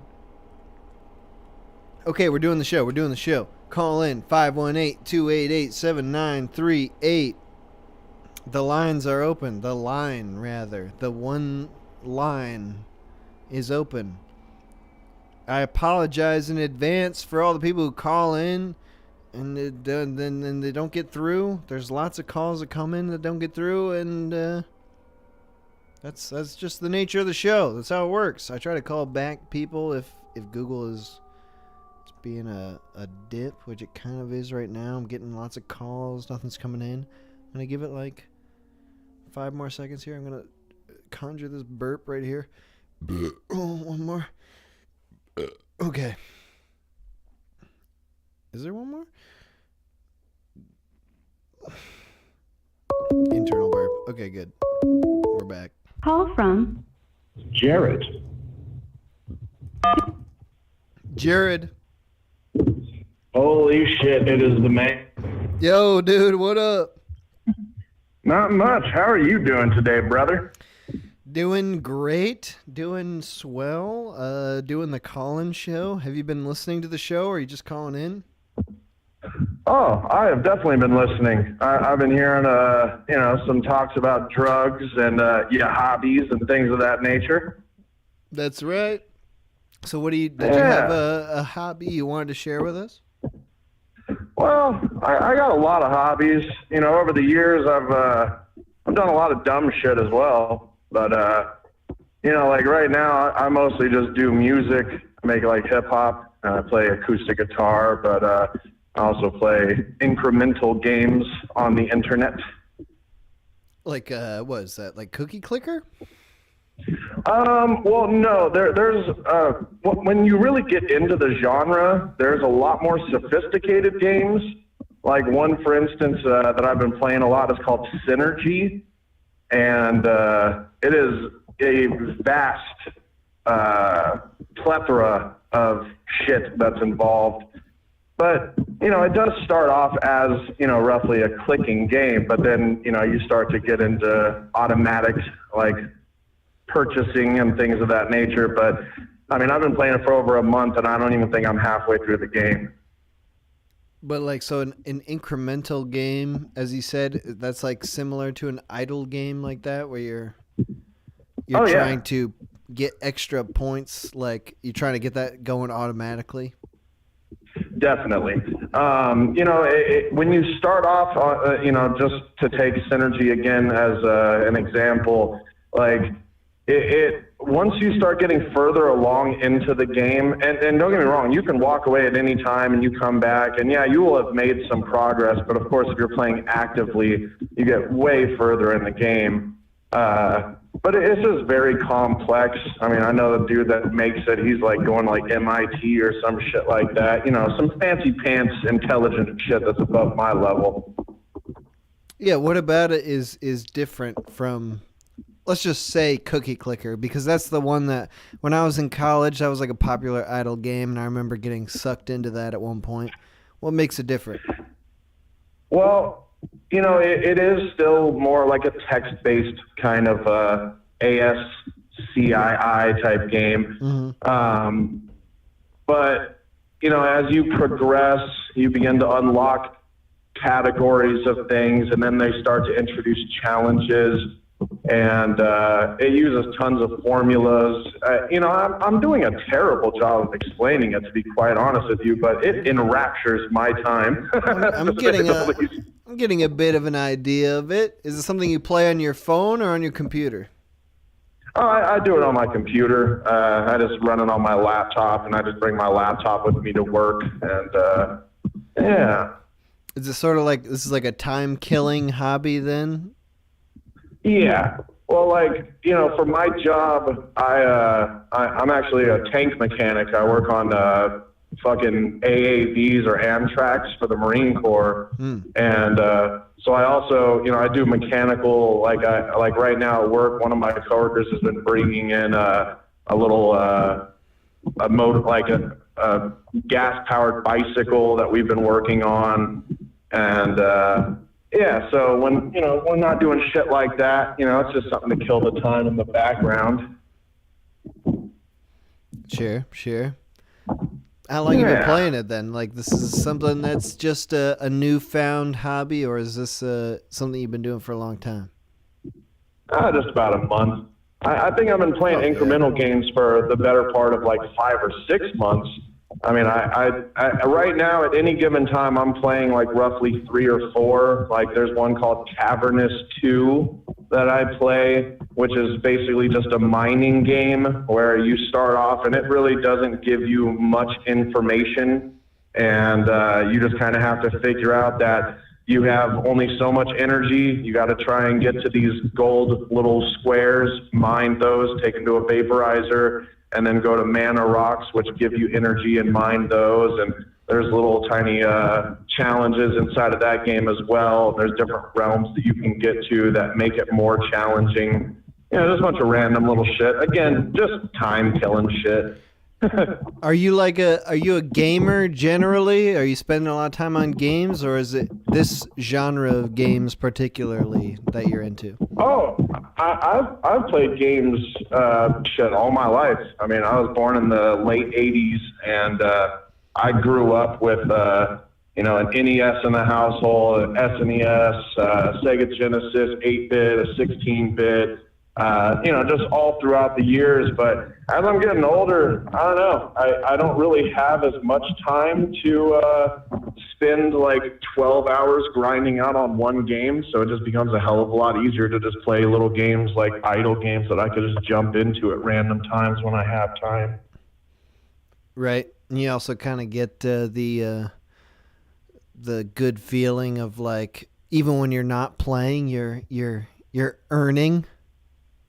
Yeah, it gives you some slight dopamine, release, some serotonin, massaging of the brain, if you will. Mm-hmm. What about what else are you doing? Hey, what else are you doing? You're working on tanks. God bless you. You're doing incremental gaming. What else you got going on? You got any other hobbies that you're spending your free time on, or is it just your work and your games, and then feeding yourself and going to sleep, that sort of thing? Oh, like I was saying, I make hip hop music as well. Right. Yeah, I've been doing that for about 15 years now. I was in high school when I first started writing music, and yeah. How do you do that? What's your process? What do you make it in? Mostly I use like Reaper as my digital audio workspace.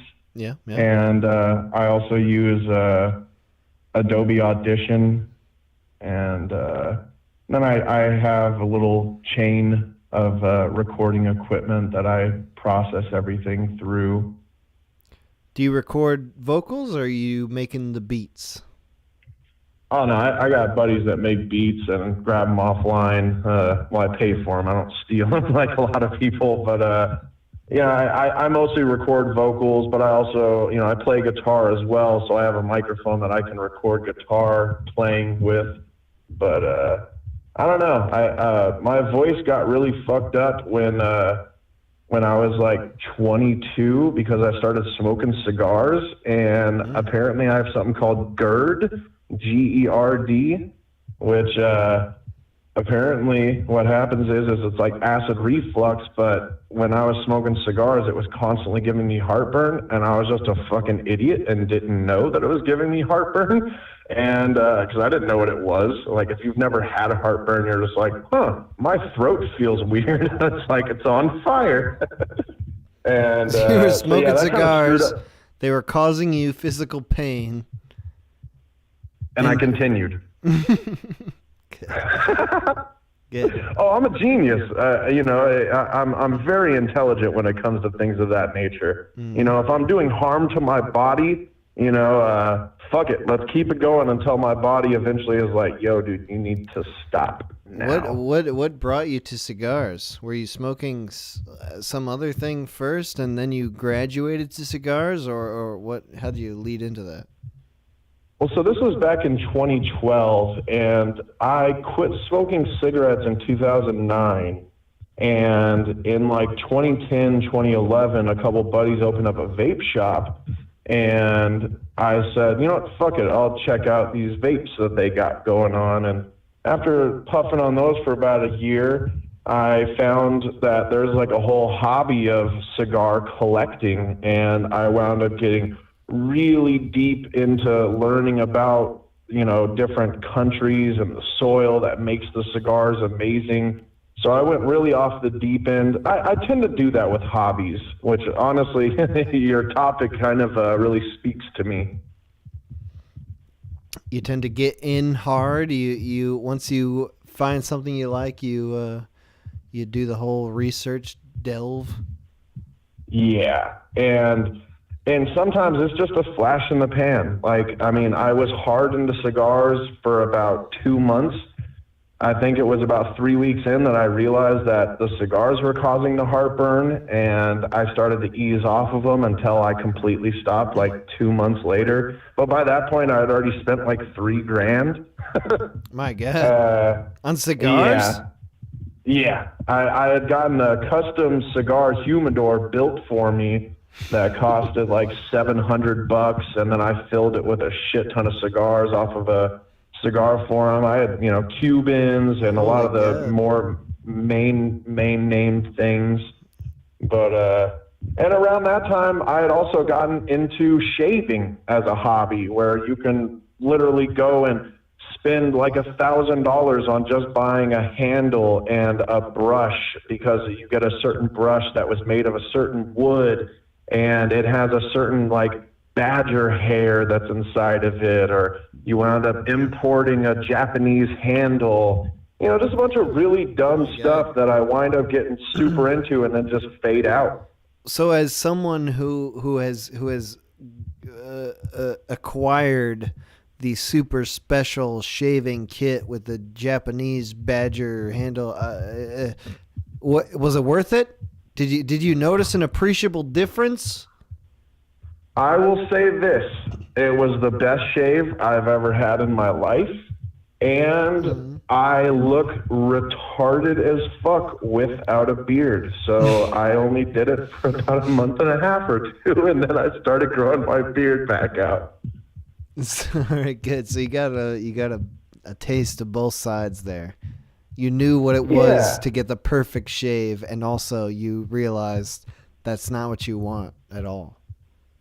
Yeah, and it was kind of cool just being a part of those communities, because there's so many mundane things that if you want to, you can go down the rabbit hole and just fully immerse yourself in the community and learn as much as you possibly could want.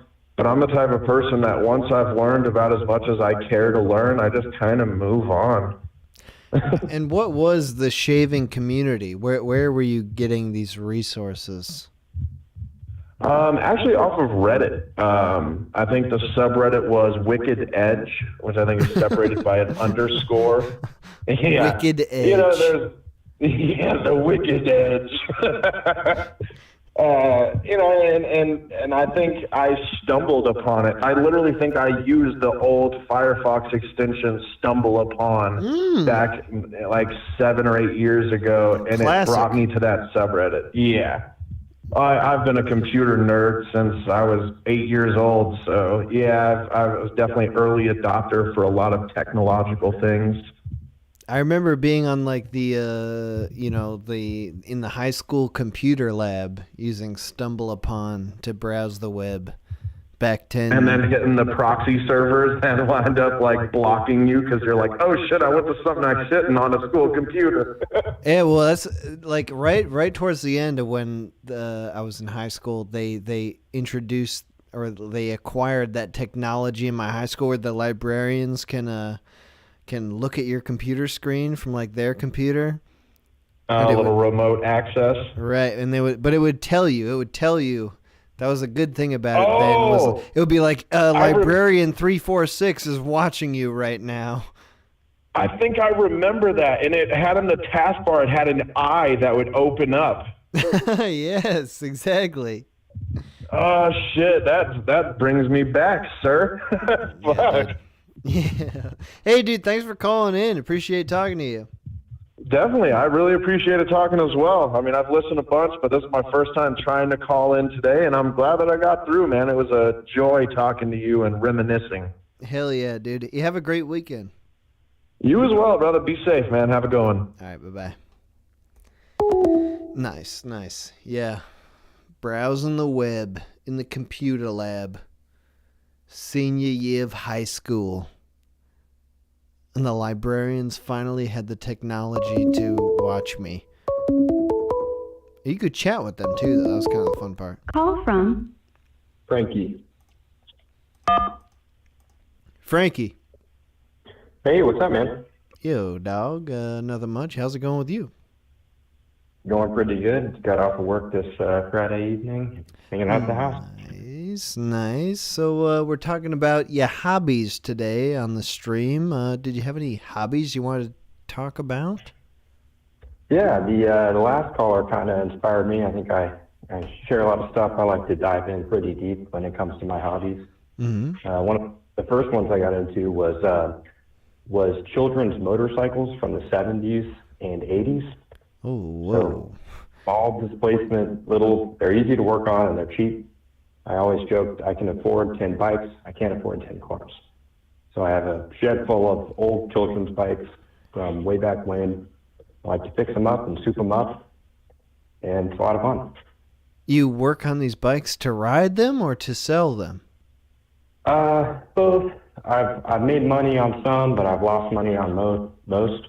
It's not really a very profitable endeavor, but it's kind of a labor of love. And most groups or major cities in the U.S. have clubs that kind of share this passion.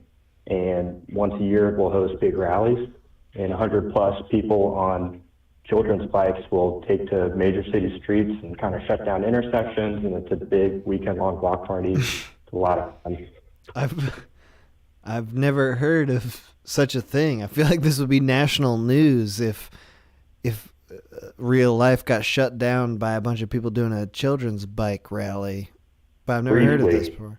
Yeah, you can check them out online. It's called Moped Army is the major organization, but it's just a bunch of silly, goofy guys that are into doing weird modifications on kind of forgotten, cheap, shitty bikes and making them way faster than they should have been and doing a bunch of weird custom tricks.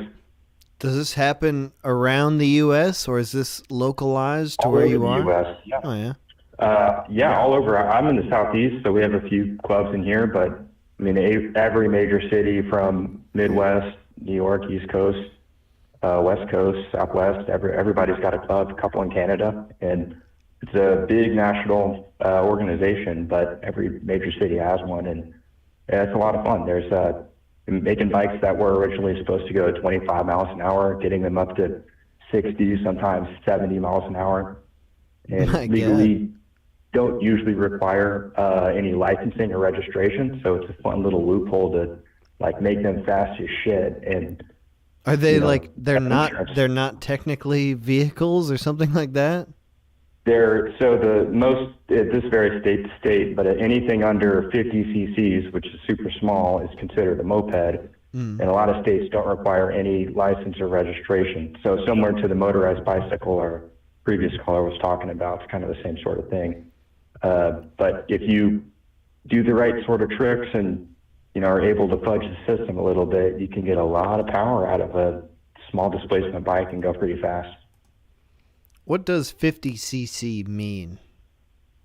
So that refers to the size of the engine, and that's cc stands for cubic centimeter. So 50 cubic centimeters is it's a fraction of like a Dasani bottle. It's an extremely small sized engine. Most cars will be like multiple liters, so this is a tiny, tiny fraction. It's usually the smallest possible. Like a lot of weed whackers are maybe around 20 cc's, and children's bikes will be maybe 50 cc's. So that's kind of the engine term to describe the engine, but it's just really small and usually a lot cheaper and easier to work on, forgotten about by a lot of people because most people prefer bigger, faster bikes. So it's a entry-level, cheap, fun, custom hobby.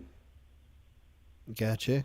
So what got you into this initially then? You've been working on other vehicles? No, not really. I got into it when I was 13 years old, and I got my first bike. It was a French bike from the 70s in terrible shape, and kind of figured out how to work on it and fell in love with the process of working on it and breaking it. They're also really unreliable, so it has to be a labor of love for you to be into it and have your bike running. You have to know how to work on it. So that's kind of a fun part of it. And I went to my first moped rally, and it was mainly like 20, 30-year-olds into like, alcohol, weed, and cocaine and stuff. So like showing up to that scene at 13 with my own bike, like, holy shit, did I get into? But I fell in love with it. It's super fun and kind of never looked back. So you've been doing this for that long then?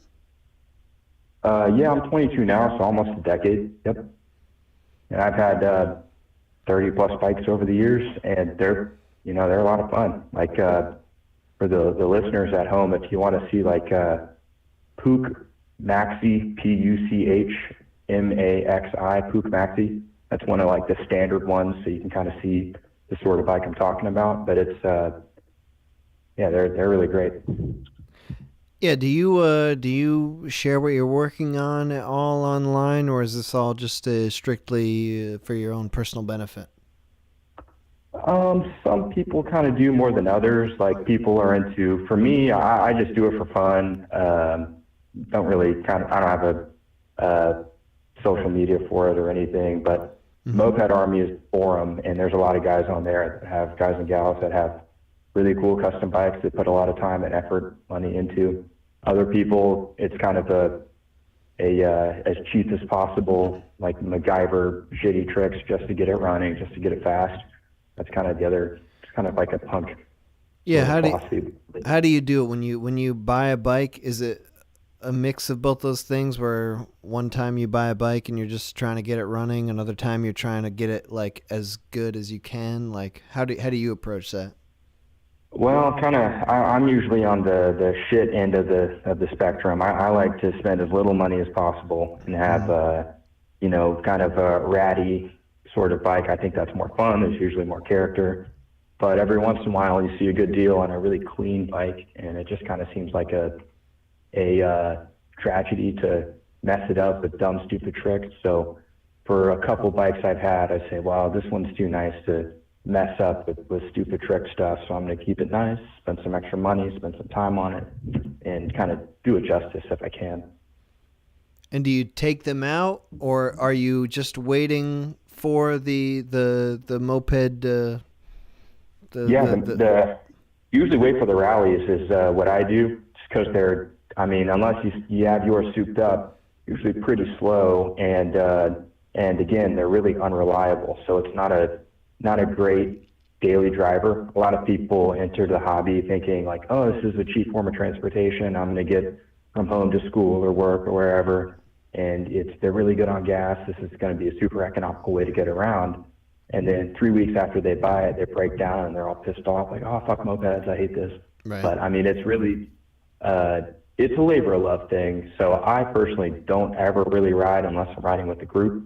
Sometimes a lot of cities have weekly rides with different clubs. It's kind of the club scene is almost a parody of the like Harley motorcycle gangs. It's because a lot of guys have like patches and group names and everything, but it's kind of a big joke because you're on a tiny, silly little bike, but there's still this camaraderie and different people getting together, supporting each other, helping each other out. So. Yeah, do they look like mopeds, like little motor scooters, like with the it's like that kind of a consistent frame design with what people consider to be motor scooters, like the Vespa sort of thing, or do they look like tiny motorcycles? So it's scooter is kind of it's a sore subject in the community, but scooters is its own sort of category. Okay. Mopeds stands for motorized, or motor pedals, kind of the abbreviation. Mm-hmm. So it's more like a girl's bicycle with kind of step-through design. You can get your legs across with pedals is kind of the quintessential moped. But a lot of them, the more sought-after ones, are like half-size motorcycles. So they see a picture of one, oh, that looks like a motorcycle, and then you see someone on it, like, well, that's way smaller than a motorcycle. So there's a couple different types. Some of the more sought-after ones look more like motorcycles, but they're definitely supposed to be for getting around maybe a college campus or something for the kiddies to ride. They're not really intended for major street use at all. Right. When you're talking about mopeds, you're talking about a bicycle with pedals as a bicycle has, but it also has an engine, right? Yes, and they're designed from the factory. A lot of them are European. It's not a motorized bicycle. The bicycles are only a means to start it. This is kind of a weird legality thing from the oil crisis in the early 70s. But yeah, they are like small motorcycles. They were designed from the ground up to be much heavier and beefier than a bicycle. But they do have pedals simply just to start them. And some people say if you break down or run out of gas, you can pedal at home, but then you have a 150-pound bicycle, and that's not really going to help you much. Right. All right, hey, dude, thanks for calling in. No problem, man. Take it easy. Appreciate you picking up. Hell yeah. Have a great weekend, dude. All right, man. You too. Bye. Bye. Nice. We narrowed down the distinction between mopeds and motorcycles and bicycles and motor scooters, mopeds. They're different. We narrowed it down a second ago, but I already forgot. All right. We're going to take a quick break, a few minute break here. We will be back in a few minutes with the boys and then a few more calls. This will probably be the last hour that we're getting into after this. More music from Kresno. Check out the link in the description if you want to see his Bandcamp. If you're interested in getting his music, Kresno. It's all in the description of this video. All right, be back in a few.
Oh God. Okay. Wait. Boys. Yeah, more like earlier on. Like I feel like the latest we could possibly start is like 3 my time, which is probably like 11 or some shit your time. Yeah, but even then we won't get much shit done if we start not much. my time. Like that's the thing. Like set it up. Like set a time, and if I have to get up early, I'll do it. You know. Yeah, that's just. Yeah. Right. What? Huh? Did you say yeah? Right? Yeah. You say I would not get up early so that I could enjoy a full day with the regular Australian guy? Are you saying that's...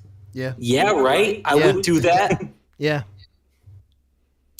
Am I right? Okay. No, you're not invited to that full fun day. That full fun day that we were planning. You're not invited, bitch. Just got uninvited. Come on. Why? Just because I said yeah, right? Yeah, coming with that energy, that negative energy. We don't want that, especially when I'm waking up early in the morning for that shit. I'm not going to deal with that shit. How early are we talking? 3 a.m. For games? For anything. For friends, dude. For hanging out with friends. You won't be there. I'm projecting. I wake up early. I am willing to wake up early. I'm a morning guy, and especially for regular Australian guy, I will get up early. Early for him, which is 12 hours removed from you. Early. For sure. Got to be inconvenient for everyone involved. That way it's an equal playing field. Yeah. Hey, Quate. Hey. You just joined the boys. Have you been listening to the stream at all? No, not really. I really don't do It's that. not his hobby, man. Yeah. The stream isn't your hobby? Listening to the stream? No, it's not listening to the stream. That's whatever the opposite of listening to live streams is. Actually, I can't actually like watch streams very often. I don't have the attention span for that sort of thing. Why? Well, same with podcasts. It's like it's too long form. have ADD or something. I need the 4 minutes. I need the 3 minutes. And that's not the way the internet is going. You know, like if it's gonna be long, it better be, you know, a movie or some shit. Because other than that, if there's no, I don't know. I need visual stimulus. I can't focus. I understand. Every time I do the stream, I lose hundreds of subscribers because they feel like you do. Yeah. Hell yeah. I've already unsubscribed twice. Every time you do a stream, I unsubscribe. So you're the voice of the unsubscribed in this channel. I'm the guy. I'm the leader of the cult or the union. The breakaway, the schism. Yeah. You're mixing up the Kool-Aid, the Flavor Aid. Yeah. All right. Well, Quate, what do you like to do then? If you don't like watching the stream, but you're here, but what do you want to do? What are your hobbies? Well, I feel like I've had a few varied hobbies. I used to really like, and I still do like video editing and that sort of thing. I've gotten into math and all that sort of nerdy bullshit. But what? Math is a hobby? I like math for real.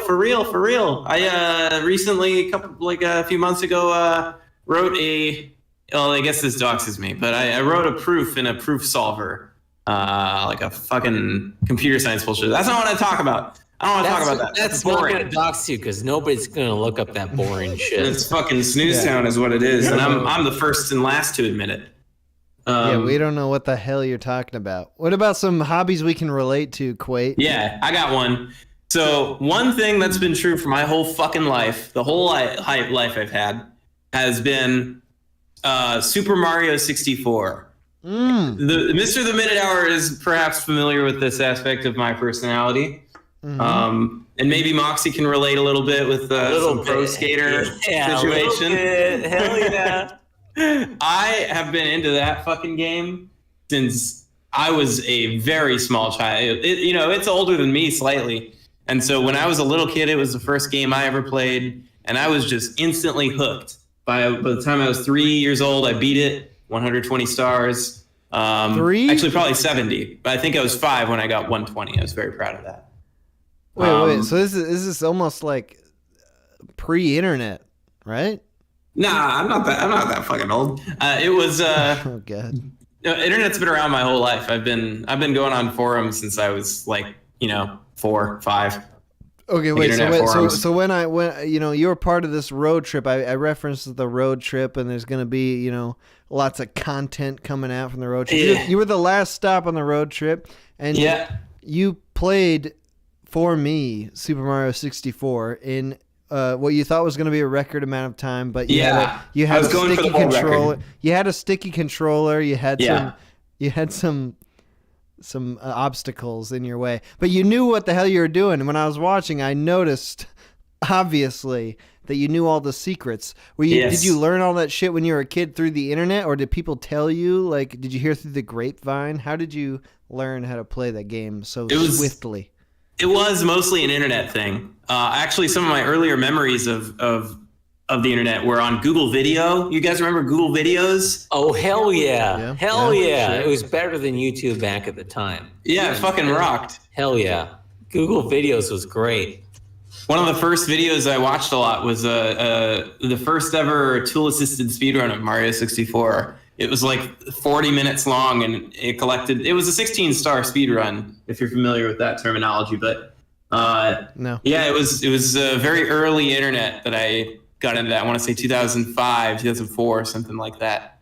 And it was all internet based. I would try to show my friends, like every birthday I've ever had, I've forced all my friends. This is true even as recently as last year. Forced all my friends to watch me speedrun Mario 64. So this is a recurring theme that I'm the one who does it, and everyone has to tolerate it rather than having any co-conspirators. That is very reminiscent of Moxie Famous playing Tony Hawk Pro Skater on the N64. He gets a large group together, and then they have no choice but to watch him play. And then they start talking about some other shit during the coolest charts. Yeah. They don't watch. It's bullshit. I was like, when Moxie uploaded this, I'm like, what the fuck is this?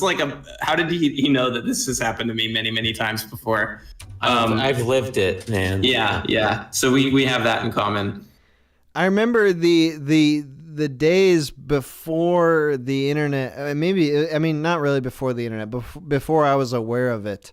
There was it was very fun, the rumors that would spread about video games, especially there was the thing with Grand Theft Auto 3. There's the secret skate park island if you could do some sort of glitch. It was these unverifiable rumors that came through. I loved those. Pokemon I would get Snap. so pissed off when people would say them to me. I'd be like, no, I'll prove it to you right now. It would be in Mario 64, one of them was run around the fountain in the castle courtyard 120 times, and then run around it the other way 120 times, and then do 50 backflips, and then Luigi will appear. And I remember I was like, there's no fucking way this works, but I'm going to try it. And so I concocted a way to put a rubber band on my controller to run around the thing that many times. I disproved some of those manually. Those were some good days. My uncle works at Nintendo is something legitimately I heard people say to me. He knows the secret code. That's what's that's what was fun about it, is they were all lies. They were all older brother telling a younger brother just a lie to make them to do waste some their time. Stupid thing for a while. Yeah, to waste their time. I remember in Pokemon Snap. You remember that game on the NC? Yeah. I remember my brother telling me some kid on the bus. A kid on the bus told him you could get a shotgun in Pokemon Snap by performing the right sequence of buttons, and then you just be able to kill all the Pokemon instead of taking pictures of them. But it was not true. It was a lie. That sounds way better. I want a mod. I want someone to mod that game. All you could get in Pokemon Snap was an apple. You could just throw apples at Pokemon. I mean, you could smack the Pokemon in the head with an apple. I think you could knock some of them out for a little bit. Hit them on the head hard enough with the apple, but... Yeah, dude, someone needs to put all the Pokemon to, Halo Combat Evolved and go through the entire game, killing and capturing Pokemon Headshotting Charmeleon. Yeah, you could kill... But then he would become Charizard, right? You throw him into the lava, into the volcano in Spain. and it would create a tsunami, but Charizard would come out. So so it's all worth it. Yeah, it's worth it. Then you could get that journalistic picture of Charizard, like he's about to start a world war, and you could be the first guy with the picture. Right. And you would get like Professor Oak would go like, you were close. Remember that? Remember he could do that voice? You were close. Vividly remember that. Yeah. So we've all played Pokemon Snap here. I have it 10 feet away from me at this moment. I have it in my console. You got fired up. Yeah. I saw it at Toys R Us, but I never owned it. I had like Pokemon Stadium, and I had Pokemon Yellow on the Game Boy. That's it. Oh yeah, I remember I had to get my parents wouldn't let me buy Pokemon. I had a Game Boy Pocket, and I played that's like what I had. The shitty one. Oh yeah. I played like Kirby's Dream Land on it, and some Mickey Mouse game. I remember, and my parents wouldn't let me get Pokemon because it was too violent. It was animals fighting each other. Yes. That's bad. Yeah. So I had to. I convinced my babysitter, Sue Jacket. Docs, Sue Jacket. Oh, they're gonna be assassinated now. I was out with Sue Jacket, and I was like, oh my god, Pokemon Red, what a fun game. I wish I could play it so much. And I didn't relay to her that my parents said specifically that I couldn't play that game. And she bought it for me, and I kept it secret from my parents for months and months. I was playing Pokemon Red in secret, and it was. Did they ever find out? You said months and months. That means they eventually figured it out. They did eventually figure it out. And ground you? Oh. Did they ground Sue Jacket? Yeah, Sue Jacket was in a lot more trouble than I was. Uh-oh. When I was a child, I was homeschooled, and there was some other homeschooled children that would come over, and they were not allowed to play video games, and they loved the Game Boy with the Pokemon, Mm-hmm. So, like, there was a couple times I was like, yeah, you can borrow my Game Boy, you can borrow my Pokemon, and that was cool for a bit. But like their parents were like, hey, no Pokemon, no Game Boy. So I was like, hey, I'm not going to do that anymore because I don't want to get in trouble. Also, they broke my door because they were very violent. They would like blast my door open and hit like the shit, and it broke my door. These guys were not cool. Anyways, I was like, hey, I can't offer you my Game Boy or my Pokemon anymore. And like that day when they went to leave, their mom was like, I don't want you like lending my sons the Pokemon or the Game Boy anymore. I was like, I'm not doing that. They pocketed my Pokemon and my Game Boy. They tried to steal my Pokemon and my Game Boy. Dude. And I was like, these bastards, I will never trust them again. One thing I do remember too is that we gave them our grain grinder because they were poor and they couldn't afford flour. We gave them our grain grinder, and like 3 days later, I saw them at a baseball game. I was like, "You guys paid for the tickets for this for your whole family. You couldn't afford a grain grinder. We could have had that. You bastards!" I've never heard of someone in the modern era who can't afford flour. Yeah, I don't know. Homeschoolers, man. They're in a whole separate. I feel like they scammed you out of that grain grinder. They had one goal, which is to get the grain grinder, and it was a bonus because the grain grinder was not very good. It left hunks of wheat. It was nice just buying flour instead of wheat and grinding it. That's what we did when I was a kid. And just eat and be like, ooh, a pancake. And there's like a hunk of wheat and then go, shit. This sounds like such a Midwestern thing. But it's not. It's not. I was a California boy back then. We were just homeschoolers. You just buy like wheat. Yeah, buckets. We had buckets of wheat. My God. This really does sound like the fucking Dust Bowl. 1935 was when Moxie was coming up, you know. Buckets of wheat, buckets of milk alternative powder, buckets of gluten, yeah, whatever, buckets of rice. I get it. You live by the bucket when you were younger. I was a bucket boy, yeah. All right, yeah. Any final thoughts, boys? I'm about to friggin' get the hell out of here. Does anybody have anything final to say? I still want someone to take my hobbies away from me. That would be pretty nice. Give me some free time back. No. Not gonna happen. Wait, I think are you ending the stream, Mr. The Minute Hour? No, I'm gonna take more calls. I might be back at the very end for the boys if you guys are still around. If there's one more boys, goddamn, I would like to talk about my one big hobby. Yeah, I'm excited to hear about Moxie's hobby. All right, good. We're leaving some a little bit of dramatic tension here. Something new and exciting is coming later. Yeah. Come. Good. All right, I'll see you boys in an hour. All right, good. All right, okay. I ended Do Not Disturb mode. This is the last hour of calls, approximately hour, maybe a little less than that. 518-288-7938. We're talking about your hobbies. Here we go. Call from. Saw. To accept, What? press 1. You. Hello? Hello?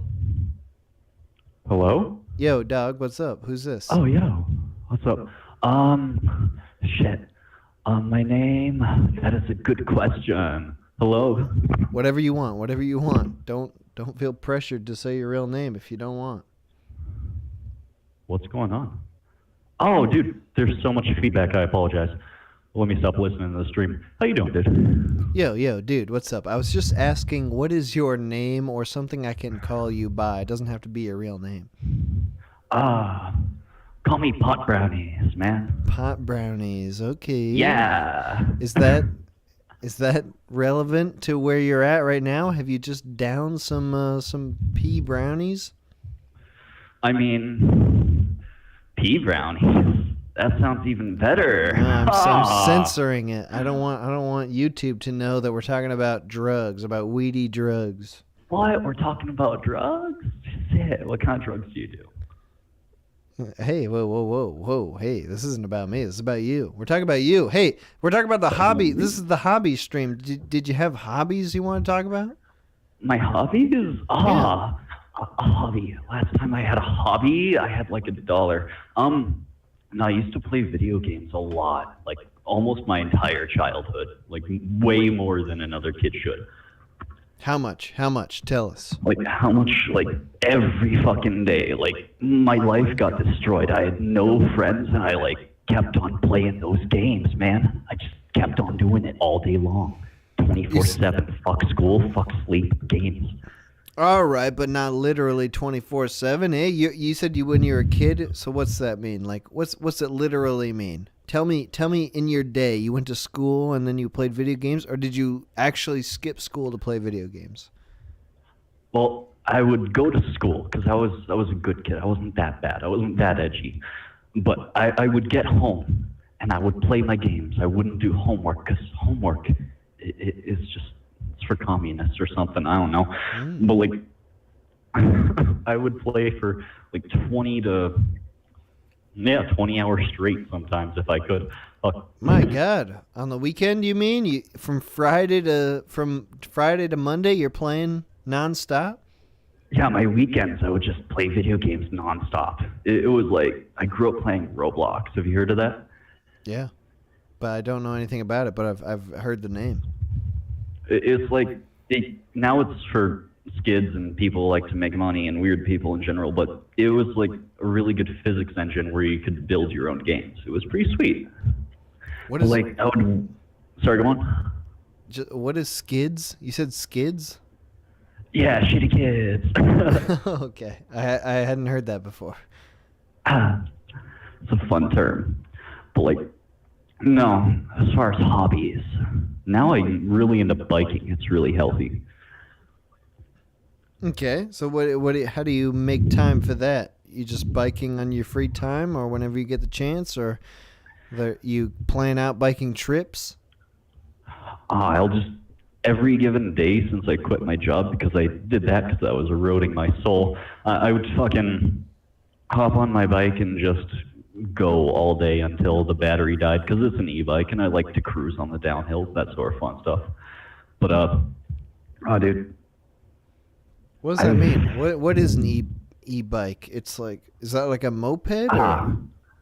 So it's just a general term for electric bicycles, not bikes. That's Bikes. Bicycle. Yeah, right. But fucking no, it's just a general term where it's any bike where you slap a electric motor on it, similar to what the guy who was talking about mopeds was on earlier, except it needs to be an electric motor.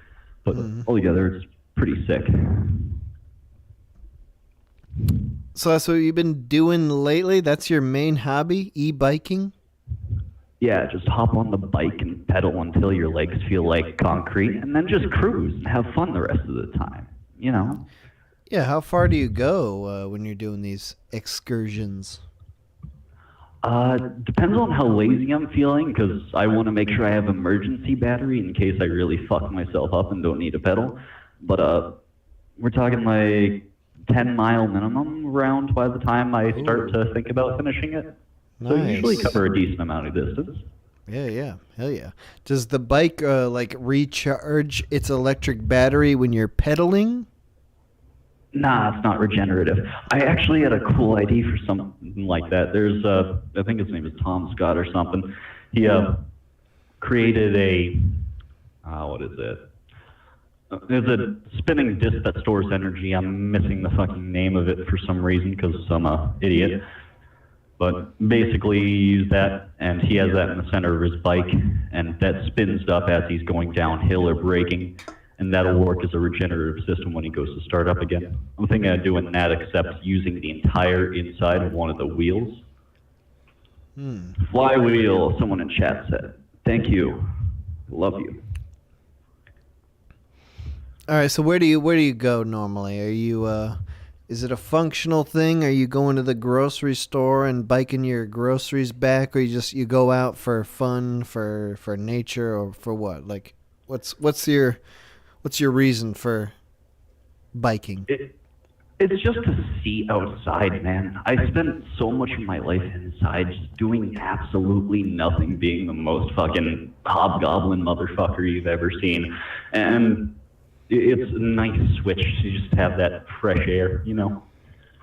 Beautiful. Yeah, hell yeah. So you're not a walker, you're a biker. You're a bicyclist. Oh, I totally am a walker. In fact, I used to, I have this fun habit of walking everywhere. Before I got a bike, I would walk 7.5 miles to and from work each day when I had first gotten a job where I live now. Which is, I understand, the same state as you, heads up, but fucking, it used to be that every day, just 5 days a week, and then on weekends I would chill at home and do nothing. So you're in New York? Yes, sir, upstate as well. Nice. There are a few bike paths around where I am, but it's not, it's okay. Do you have good places to bike around where you are, like paths, or are you on the road, or where do you go normally? So I kind of go wherever I want. It's either walking paths or on the road. If you live in the city, you can pretty much go wherever the cars go. They don't mind too much since that happens all the time. But I couldn't tell you where, but there's this trail that runs entirely through New York State and through multiple other states as well in the Northeast. And I know that because I took a 50cc scooter. Funny that the guy was talking about those earlier. Yeah. And I took that from Massachusetts all the way through New York. And you're not supposed to do that, by the way. They die if you do that. Did yours die? Oh, mine was dead as hell. By the time I was in New York, it was maxing out at like 5 to 10 miles an hour, depending on the uphill. And I was on the freeway. Some dude fucking told me I was going to kill myself. He was kind of right. How far did you go then? You said from Massachusetts to New York. That's several hundred miles. Yeah, it's a few hundred miles. The way I did it is I would do 100 miles each day and then camp out somewhere. There are a lot of free camping sites from government agencies throughout the U.S. to where if you want, pretty much any time of the year you can camp out there. It's just you need to find the place. And that's pretty much how I traveled. I also hit a lot of motels. That was fun. Yeah, so that was what was the story there? Were you living in Massachusetts and then you needed to travel to New York, or was this a recreational type thing? Oh, dude. So it was kind of both. I had the best dreams of my life during that trip. I never dream normally. It's just darkness and then I wake up. But like during that trip, I had these beautiful, vivid dreams where I was actually able to, observe them in the time. But like the reason why I left is because fucking everything there was shit. The people from where I was from, incest was ridiculously high because people would never leave home. And everybody else was selling drugs. Like, it's such an achievement to not be a drug dealer from where I'm from. But it was just a complete shithole where I lived, and I knew it was going to stay as a shithole, and I was going to be a shithole if I stayed. So how'd you settle on your landing point then? So I was just heading west, and I decided I'm either going to run out of money, find a place, or die. And it's one of the three, and I hit the spinner and went. But, yeah, dude.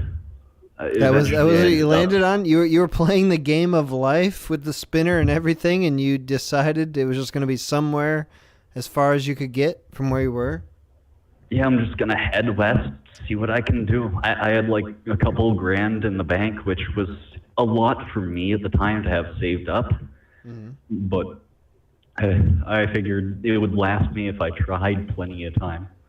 And I eventually landed in a place where, thanks to a website, I think it's couch surfing, where you can just sign up and hit people up if you can stay with them for a while. They ended up getting me a place. That was pretty wild. And now I live here. Dude, nice. Somewhere in upstate New York. You landed on a spot where you decided that's where you're going to live. Yeah, it was convenient enough to live. I already got more than I started off at, so hey, it's a great achievement. But hobbies. All right, well, hell yeah, dude. Hey, that's a great hobby. That's a story of a hobby that led you down a successful path, eh? I mean, you're happy where you are now? I'm surviving. I quit my job because I can make money on my own, so that's the happiest I've ever been in my life. Now I'm biking, and I have a hobby. It's impressive to me. Yeah.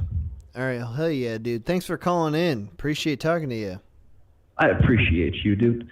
Have a good night, man. You too, man. Have a great weekend. Bye-bye. Take care. Nice. Traveling moped man. Motorized bicycle dude. I want to run and grab another beer real quick. See if I can get it before this other person calls in. Go!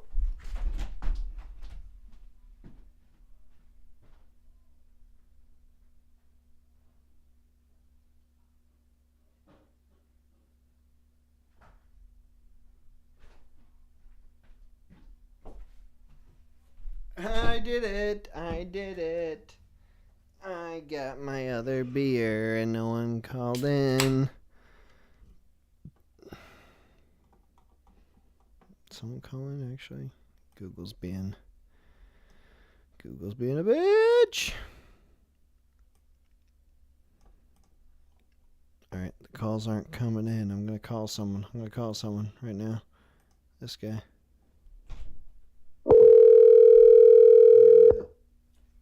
I'll do it in a second. Hello? Yo. Ah, Mr. Minute Hour. Yo. It is I, Dark Roast Danny. What? Really? Yes. It doesn't sound like you. Well, I don't think you've ever heard me before, have you? Dark Roast Denny or Danny? Danny. Oh, I'm it's one a of different I'm one of your patrons, actually. I'm one of your simps. Hell yeah. What's up, dude? Well, I just got a random YouTube notification that said a certain hour upon the minute was going to have a stream that you can call into, so I've been spamming your ass. Hell yeah, that's me. I'm here. You been listening to the stream? That I have. I've been hearing about bites. I've been hearing about big skirt dancing and Mexican noises. Hell yeah. A plethora of things. That's an SAT word. Plethora? Yeah. That's good. You've been around for a while. Then you've been listening for a couple hours. We're talking about the Mexican dancing. I mean, ages that I have. ago. I mean, I've been a little bit involved in your online presence for a bit. Like, I never got put onto the Signal Return, but I at least submitted some keyboard tracks to Signal Return. I think that's what that was called. Nice, nice. When? Oh, that was at least a few months ago. Hey, you could still be in the next Signal Return. It's been a while, eh? Good point. I might just have to resubmit it. But yeah, that's my main hobby. It's my primary hobby. Is I fuck with jazz piano pretty heavily. Ah, nice. So yeah, what do you? What's your? Do you have a goal with that? Is it something you just do for fun? You make your own shit for yourself, or is there someone you're trying to make it for? Well, you know, a big part of it is doing it for yourself, but a big part of it is inspiration that you take from other jazz artists and how they express themselves. So in a way, it's sort of like you're doing it for people you look up to, maybe. You know, and yeah, mostly it's just to improvisationally express yourself. I started playing piano when I was about 6 years old. I was always told that I had a knack for it, have the ear or whatever. But up until about my 20s, my understanding of what a piano player is somebody who plays prepared pieces, reads sheet music, or learns things that exist by ear, and maybe adds some fun dynamics to it. But I had a sort of pivotal moment in my early 20s. I'm 25 now, I was about 22. I went to a Chick Corea show.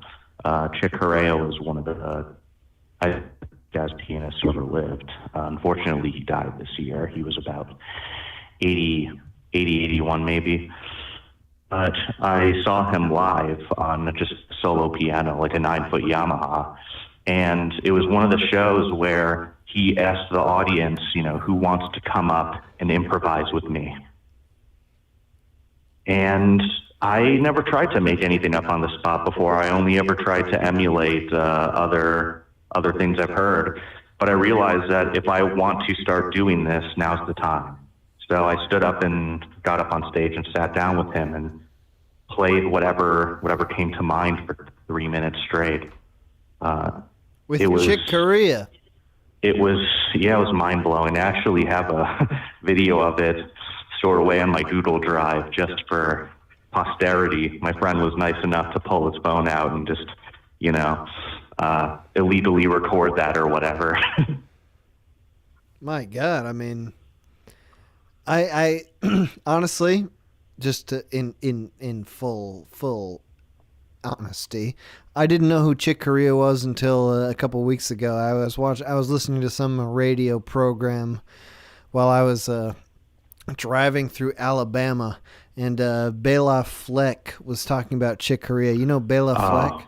I've seen him. I've seen him playing with them. I've seen just a Chick Corea Bela Fleck concert. It was in Melbourne, Florida. It was like a year. It was a year after I got up on stage with them. And for the price of 2 tickets, he got 2 tickets and a meet and greet with them after the show. And when my friend and I, same friend, went to get photos, I was like, hey, well, we've met before. And after a bit of talking, he turned to Bella and he was just like, oh yeah, this guy came up. That's awesome, man. I mean, like, hey, how did that feel? It was probably the most terrifying moment of my life. Like, at this point, I don't have stage fright anymore. It's gone. Because that was the most nerve one could muster, is to just like try to, I think, is just to stand up and try to do something with what many, and yourself included, perceive to be one of the greatest at that skill. When, you know, it's like, I didn't know what I was really doing. I just went up there and started playing, like, you know, chord shapes that I knew, like sevenths and, you know, random ninths and arpeggios, because I was like, and I didn't pick a key signature. That's the difference between me and the person before me. That was actually a part of the reason I stood up. The guy before me went up there and just played like C-Jam blues for Chick Corea, and it kind of pissed me off. I was like, this guy's the most avant-garde player alive. Like, it's like I have to give him something weird, even if it sucks. Yeah, how did you feel? Like, were you said it was very terrifying to you, which makes sense. But what was the, you know, like, as you were doing it, you said you were trying to give Chick Corea something a little extra, a little crazy to deal with? Yeah, and I'm sure I did that. But the thing is for most of it, like for the first half or so, I was basically just using my right hand for the treble. He was just doing bass under me. Any phrase I did, he would copy either directly or he'd do it in a parallel interval. Like he'd go down a fourth and do the same thing I just did. And we were just sort of gotten to this like conversation that isn't even based on key signature or modes or anything. Like, what's a mode, right? And I just thought the whole time, like, holy fuck, I'm train wrecking. Like, I was like, I don't know, none of this sounds like consonant. It's like getting really dissonant. But I kept matching his key signature too. Like, he noticed that I could pick that up. And eventually he just stopped using them too. He just started doing this parallel fourths pattern where I had no choice but to turn to him, and I was just like, so we're still playing. I was like, holy shit. Like, what do I do? I just know chords, man. And he side-eyed me. And I don't know if this was a dad joke or the most important advice in my life or both, but he side-eyed me and he said, try playing some notes. And that's what I did. I started doing like chromatic walks just of half steps up and down. I started banging chords that made absolutely no sense, like no thirds, no fifths, blocks. And at the most like screechy avant-garde, like almost like, you know, I felt like a monkey hitting those keys. He turned to me and he just like had this mad scientist look, and he's like, now you're getting it. And that showed me what music is about, what jazz is about. It's not about hitting the right notes. It's just about coming up with it's about just coming up with your own vocabulary of phrases and chords that you can use to show your personality.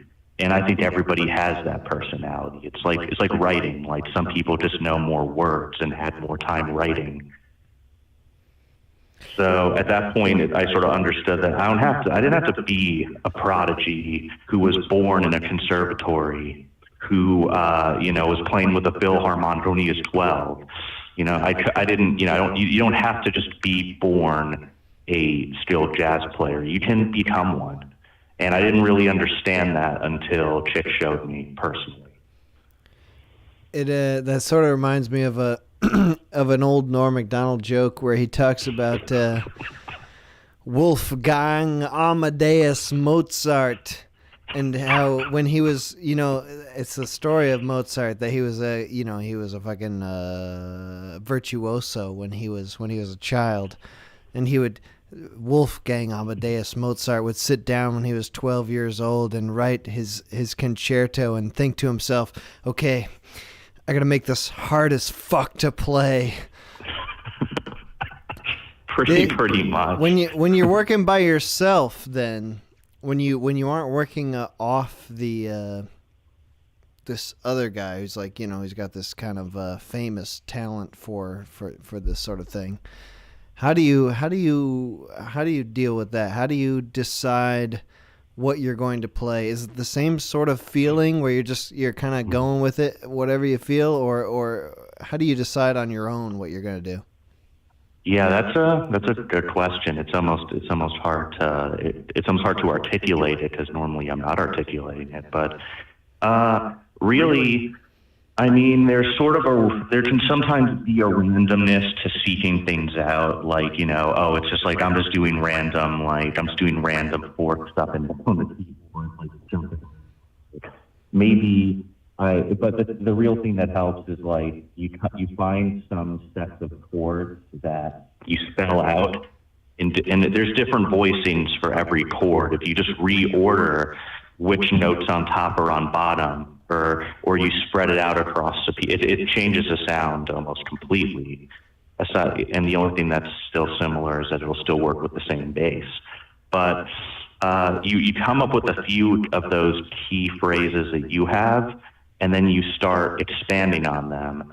And the way you keep adding like licks and phrases to your own repertoire is you just have to listen. There's so much listening you have to do. Like this, it's like, this one line from like Spain, this one line from like an Oscar Peterson track, this one transition, and you just try to nail it. Maybe you try to change the key on the spot.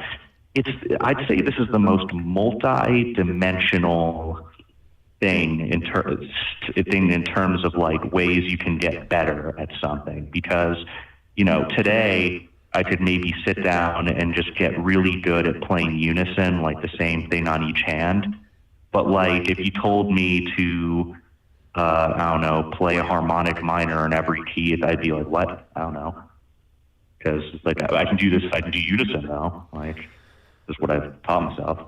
What is your what is a style of music that you enjoy very particularly, where it's like something that you feel like you are understanding the intricate details of compared to someone else? Like, is there a style of music that you are particularly into that's hitting these points that you're talking about today? Yeah, I generally say that the format for it is the trio, and most of the time the trio is headed by somebody on keys. So there's a lot of old school ones that are really inspiring, like Bill Evans is a go-to for. I probably bang out an artist like once a day because of him.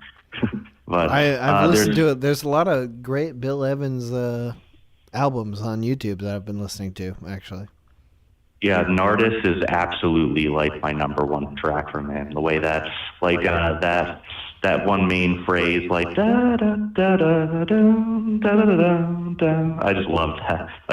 And also it brought me into hip hop because I learned that a lot of this jazz I like to play, like Bob James and stuff like Nautilus and Westchester Lady and even Nardis was getting sampled by hip hop artists to make their beats.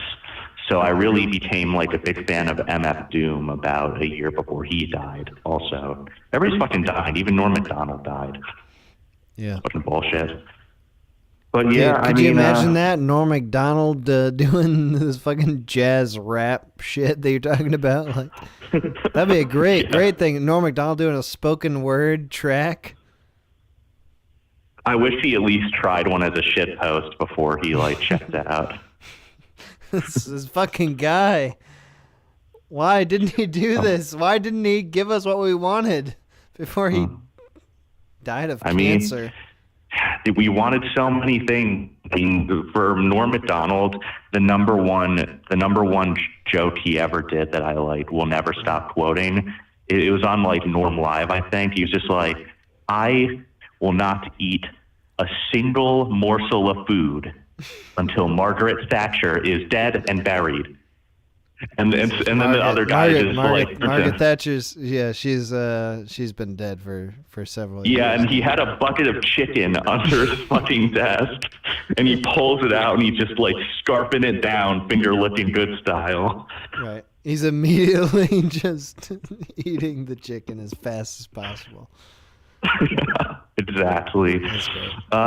I guess like I mean I know I've been rambling like fuck, but there is one style of music that I sort of spilled into and actually have a couple releases on a little label for lo-fi hip hop and jazz are pretty much like best buds. So sometimes I do go to one of my friends' studios and bring my Nord or maybe my actual Rhodes. Sometimes it's a big hunkin' fucking instrument though, and I set up and just improvise whatever I'm thinking of at the time, and it's on Spotify.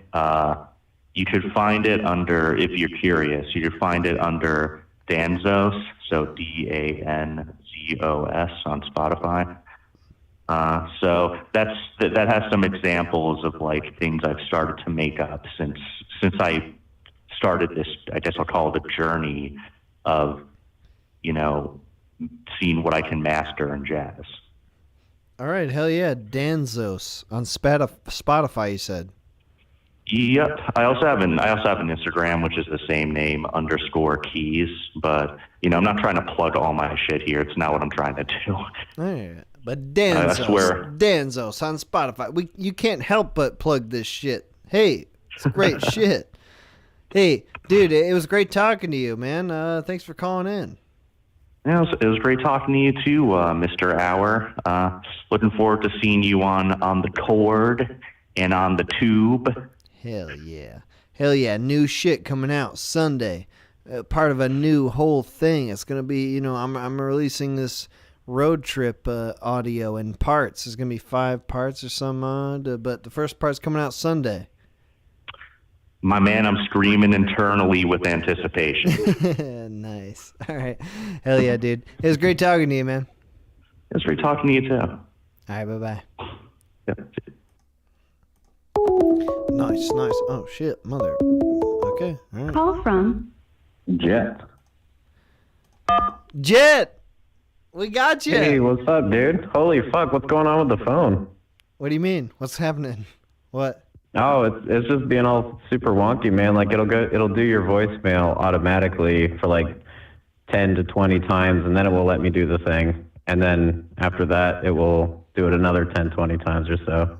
Dude, I don't even know. Google Voice, it's so gay. It doesn't work. It doesn't work. You call that Google gay in showbiz. Yeah, hell yeah.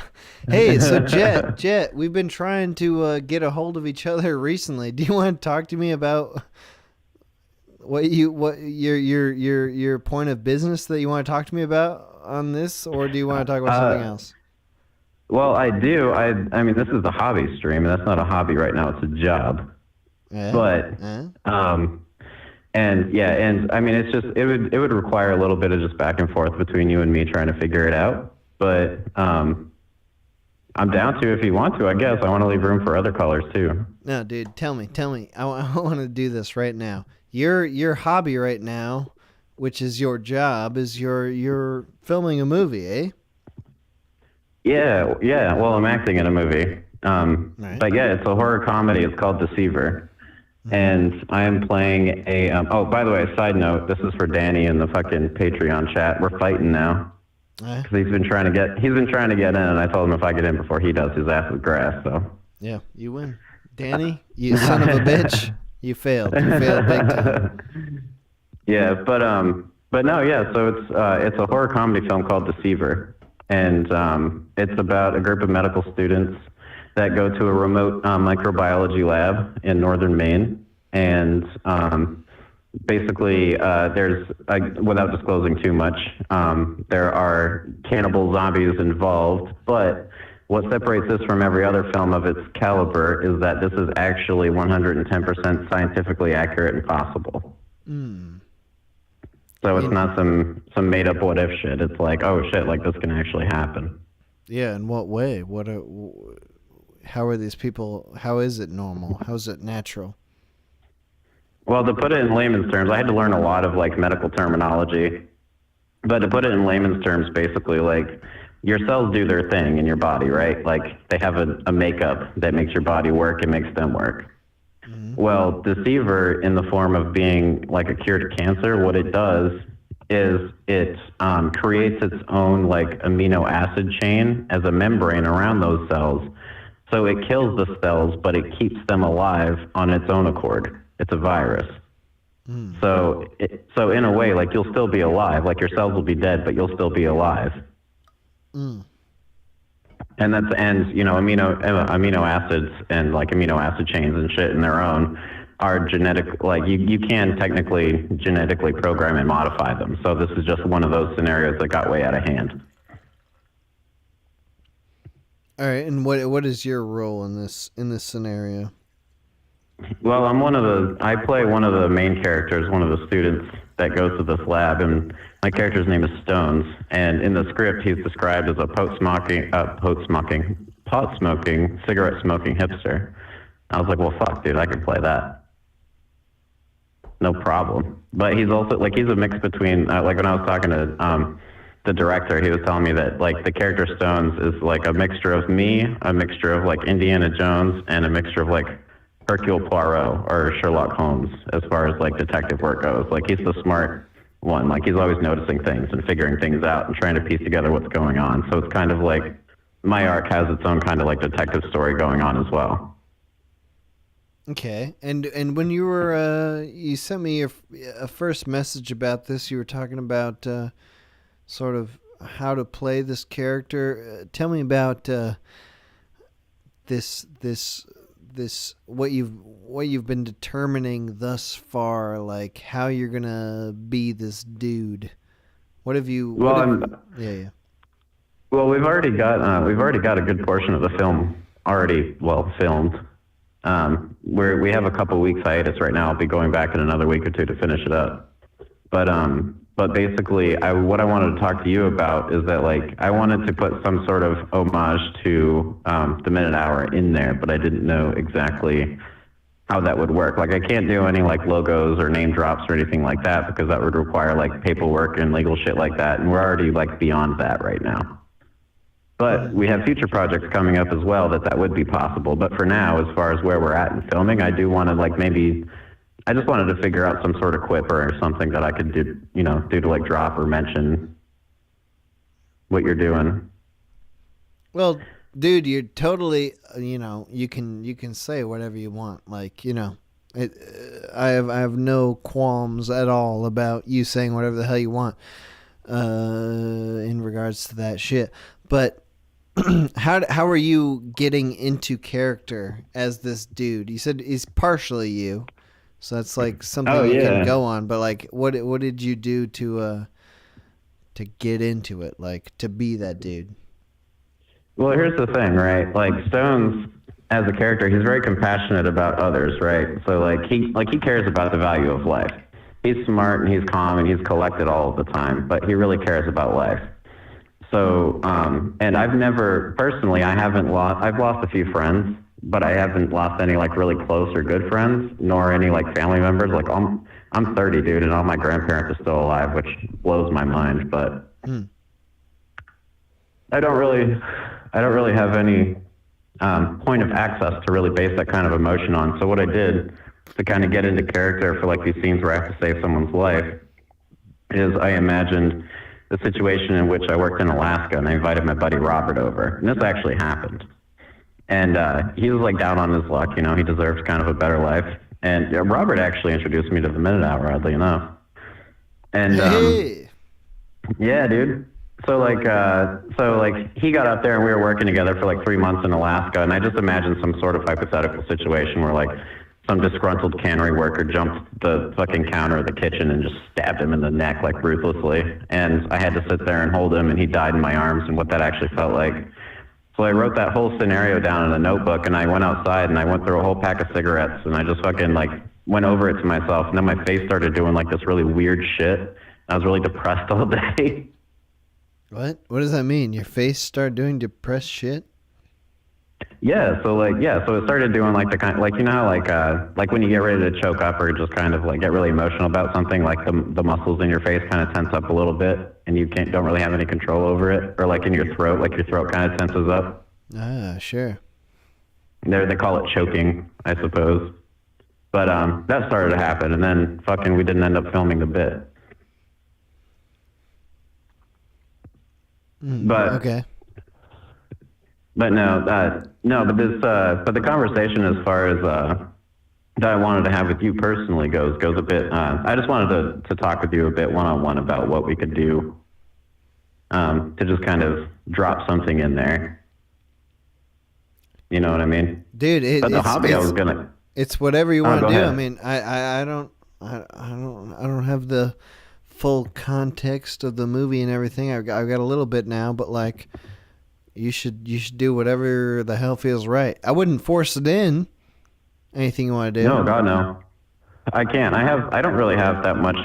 I mean, I have plenty of creative freedom in this project, which is great. But as far as like the script goes, like in my lines and stuff, I can talk to the director about like, you know, changing some lines around a little bit to try and fit something in like that. Yeah, what did you want to get in there? Like what makes you think I wanted to make a reference to the Haunted Darkness, because that's been a Halloween staple of mine the last few years. And I've listened to it twice already this year, and that's also a horror comedy. So I was thinking like, hey, you know, maybe some sort of reference to the Haunted Darkness, maybe something to do with like a Tamagotchi or some shit. Yeah, sure. I've been trying to do I was watching a lot of the Twilight Zone recently, and I watched like 20 episodes of the Twilight Zone the past couple days. Like, I've been getting super into it, and I want to do another Halloween one-off type thing. I wrote a little episode type thing based on just like what I was enjoying about the Twilight Zone. Like, I miss that sort of. You ever watched the Twilight Zone? Oh my God, yeah, I've seen all of them. I love the Twilight Zone. Ah, hell yeah! I watched a lot of the like popular ones when I was in college, but I never like watched the whole series from start to finish. And now that I'm actually watching it, I love it so much. It's just like all these little... There are a lot of hidden gems in there, man. Like, one of my favorite ones that most people don't talk about is the episode where, like, it's about the old woman who's afraid of death, and Robert Redford is like a cop, and he comes through the door, and like they're gonna demolish her house, and he's like, no, you know, like I've been hurt out there, and she's like, oh no, I don't want to go outside. He's like, you need to come out and help me, and she's like, no, I'm afraid of death. And have you seen that one? No, I haven't. Spoil it. I haven't yet. Yeah, It's a good one, dude. That one gets me every fucking time. There's so many of them that are so good. Like, the Twilight Zone as a show gets a little bit of it's got a little too strong of a reputation, I think, where it's like people associate it very directly with like a twist at the end of the episode, or like, you know, you're trying to figure out during the episode what the hook is, like what the secret is of the episode. But so much of them are just great little morality plays where like the ending is just a little bonus at the end, but the whole episode itself is really getting into some deeper, darker meaning. Yeah, like the end isn't so much a twist as much as it is a punchline to like the overall message of the episode, you know? Yeah, absolutely. That's the shit, dude. I was thinking about that. I was trying to write like a Twilight Zone-esque story, and I had a little thing. I was writing this thing about this, you know, two dudes who were just walking on a boardwalk, and they're talking about how you know, life isn't existing in reality. It's like all these things are just, it's all virtual. It's like, it seems like society is trying to get us to just fall asleep and enjoy this version of reality that doesn't exist. And they meet some guy, some homeless dude who's throwing bones, and they're like gambling with the bones he's throwing, and then he through eye contact gives them some sort of technological virus that's like eating away at their data. They're like disappearing from the world because their data's being eaten up by this virus, and it's like a whole weird thing. What do you think? Does it sound like Twilight Zone? Dude, no, can it work? Yeah, dude, that's brilliant. That sounds Twilight Zone. Woo! It also sounds quite modern in the way that like Because I mean, data security, even by modern standards and with the technology we have today, you know, like that's something that's very prevalent that a lot of people are really scared of having have happen to them. You know, so like, Right. I think you're touching on all grounds with that idea. Yeah, it was like this idea that like, you know, when if you have just a little piece of your data exposed, that there would be this virus that's like eating away at it. It finds the exposed piece of data, and then it goes through the rest of the system, and it slowly starts to just erase your identity from the real world, like from just this little exposed fuck yeah, mess. dude. It's like a worm. It's like a virus that you can catch without actually being connected directly to it. Yeah, hell yeah! All right, good. So this works. That's super dope, dude. That's fucking cool. I like that. Hell yeah, dude! I've only had the idea for it. I haven't actually written it all out, but watching the Twilight Zone got me so inspired, especially with like fucking Rod Serling. Like he's just got that cool voice, and that he's got like gravitas. It's like at the end of every episode, they're like, and here's Rod Serling telling you about next week. And he like just gives the perfect little dose of what the story's going to be. Rod Serling's the reason I smoke cigarettes. I won't even lie about it. Yes! I feel the same way. I feel the same way. I was getting into vapes. I was getting into vapes this week. I was thinking, like, you know what? I'm not gonna smoke cigarettes anymore. I'm converting to vapes. And then I started watching The Twilight Zone, and the guy's just like looking great, smoking cigarettes, and he's like, I know, it's I've a got crime, a brand new dude. story for you. And it's like, oh, I want. If Rod Serling vaped, it would be a different story, but he didn't. So we just have to accept the reality of what is. All right, hey Jet, it was great talking to you, man. Yeah, you too, dude. I will. I'll figure something out, and when I do, I'll send you a message. It's right on the border of like Maine and Canada, so every time I try to, like, there's no internet out there. It's super fucking Trump County, and it's really irritating and awkward. But I barely have mobile data, and what little mobile data I have out there thinks I'm in Canada. So while I'm filming, if I come up with something and I message you, I can. Or I will, but if not, I'll wait till I get back and I'll let you know what the cool little caveat was. So when it comes out, we can fucking. All right, cool. Well, we can check it out. Like I said, I'm totally down with whatever you want to do. In your right on, man. Yeah, absolutely. Like no problem at all. Hell yeah, dude! Awesome. Well, enjoy the rest of your stream, man. And it was great talking to you. All right, have a great night. All right, you too. Bye. Bye. All right, nice. That's going to be... Oh, God, wait. That's all. Okay, that's going to be that for tonight. That's all the callers for this evening. Moxie Famous is still in the boys' chat. Let me see if he's around. You. Yo, shit. Yo, Moxie. Yeah, I'm still here. Hardcore. You're the last one. Everyone else left. Before we start, I just want to say, if you like The Twilight Zone, you should watch The Outer Limits. Like the revival from the 90s, mid 90s through the early 2000s. It's compared to The Twilight Zone, but it's more sci-fi instead of like fantasy, it's more in the sci-fi genre. And also, I just want to say, jazz is gay and retarded. And if you think that's a negative statement, you're a bigot. So anyone who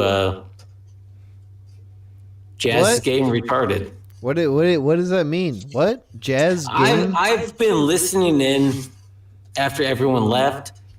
There's some people talking about jazz. I just want to say it's gay and retarded, okay? Oh, all jazz. Yes, jazz is gay and retarded. Dude, but the guy who we were talking to who was about jazz, he played live on stage with Chick Corea. Does that mean nothing to you? You said "but" as if it was a negative that I said it was gay and retarded. I just said, if you think that's a negative statement, you're a bigot, okay? I covered my ass. Why? Wait. Why? But we're talking about... Okay, yeah, go on. Because jazz is gay and retarded, okay? Okay. I just want to make that sure. But what if you had the opportunity to play on stage with a jazz legend? Would it still be gay and retarded, Moxie? Depends on the jazz legend. We're talking about Chick Corea. You ever heard that guy? Yeah, I've heard of him. He's no Horace Sanders or whatever the shit they're called. Who? What? You don't even know the jazz legends. I don't know. I never claimed to know. I'm just passing along the information that I've learned. Whatever, dude. Whatever. That's not what I want to talk about. That was an aside. Okay, what do you want to talk about? I want to talk about my main hobby. Okay. I think you know what it is. Will you remind me? Now that everyone is gone, 2014 mobile phones. All right. What about them? I love them. I collect them. That is my hobby. You got a problem with that? How do you collect them? I buy them and I own them. What do you do with them? Why 2014 mobile phones? I think 2014 was like one of the best years for smartphones because it was like, the year of Android 4.4.4, the best Android. But it was also the time when the other operating systems were competing. You had the BlackBerry Passport under BlackBerry 10 operating system. Amazon was trying to make their phone with the Amazon Fire phone running Fire OS. That was a piece of shit. Samsung had their Galaxy S5, probably one of their best phones of all time. And then, of course, you had Windows Phone trying to do their shit with Windows 8.1, baby. And, that's the Nokia. I've got the Nokia Lumia 830. It's not a great phone. But you've got, Sharp Aquos Crystal X, Japanese exclusive. That's a really good one, 2014. Sony was doing their Xperia, Z3. Okay. All right. Hella dope. Moxie, whoa. You're saying a lot of phone names. I'm going to be the voice of the audience here. We don't know what the hell you're talking about. Yeah, I don't give a shit. I want to talk about my hobby. I've been waiting all night. So what does it mean? You buy all these phones? Why? What's the ultimate goal here? The different operating systems. Okay, the BlackBerry Passport BB10, which also emulates Android 4.2, I think. And that one's got like a square screen. That's cool. And it's got like, a nice keyboard, a physical keyboard, a QWERTY keyboard. Wow. And then Amazon was trying to get into the mobile market with their Amazon Fire phone. And they got 4 cameras in every corner doing this faux 3D shit. It didn't like they tried to bring it to the market like $550 or $600 or whatever the shit. Like they thought like Amazon was a premium brand. That shit went down in flames. I bought this thing for $50 like 2 years after that came out. It's an okay phone, but it's not great. It's based off of Android anyways. Amazon, go to hell. Samsung, their S5, that's a good solid phone. Removable battery. It's got the IR blaster, so you can use it as a universal remote. Very valuable. That's a good, decent phone. They had a better version of it. They had one which had a camera on it, the Galaxy K Zoom. We didn't get that shit, but it's basically an S5 with a point and shoot camera on it. I'm looking for that one. I want that one. I love cameras. I love phones. And then, of course, you got the Windows Phone. Came out in 2012, but that's some bullshit. It wasn't really good until Windows 8.1 came out in 2014. Nokia, they aligned with the wrong people going with the Windows Phone. Didn't work out for them. Okay. Of course. Okay, what do you want to say? What do you want to say? Okay, I just wanted to butt in for a second here. You're talking entirely 6 to 8 year old phones. Yeah, the good ones. Okay, so there's no new phone, even in the new, just being the past 5 years. There's no new phones that you're into. It's only they're expensive, man. The older phones, that's when the shit was interesting. 2013, 2014, that's when interesting shit was going on. Any phone beyond 2016 is fine. Anything you want to do, like my phone I use now, my everyday phone is a BlackBerry Leap running BlackBerry 10 operating system from 2015. It's still fine. It's okay.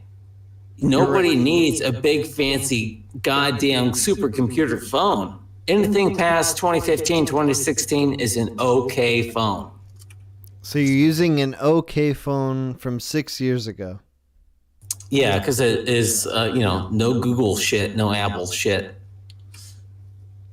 Do you have to deal with that shit, like making it compatible, or are you able to? Yeah, I mean, it's a little bit of process. Like I use a BlackBerry, so it will do Android apps, APKs up to 4.2, I think, which is kind of finicky, but I don't really use my phone for, just like killing time or like any of that sort of shit. So it's like basic apps. I use it for phone calls, texts, emails. That's all built in. Any apps. If I want to listen to music, I've got my NAS drive over here, which has apps, very old Android apps, which I run on my phone to listen. Like I don't need Spotify. I use that.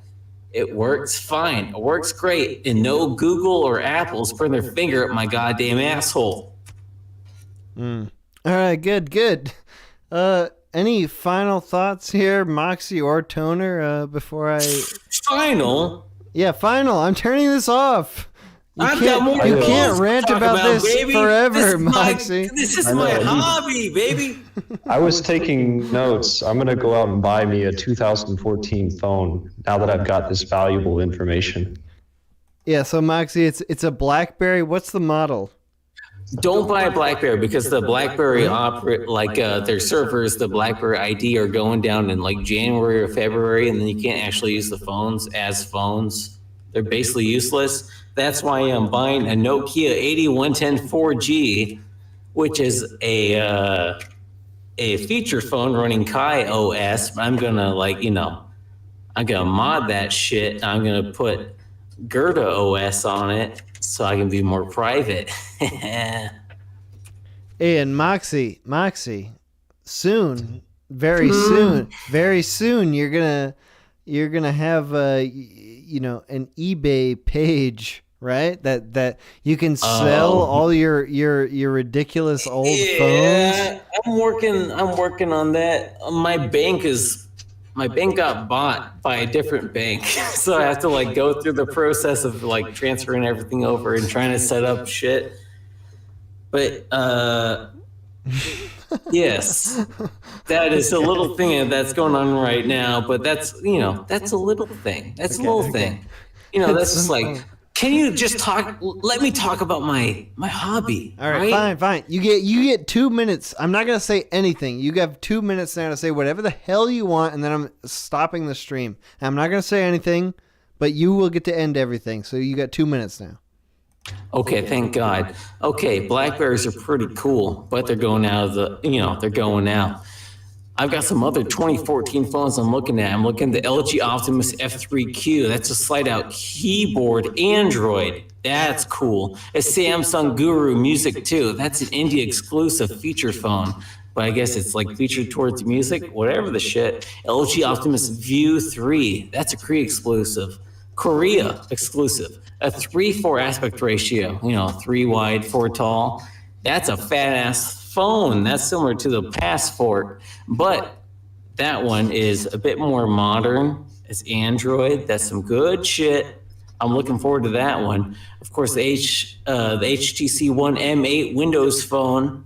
I want to get that one, of course. I want the top of the line Windows phone for 2014. But anyways, yeah.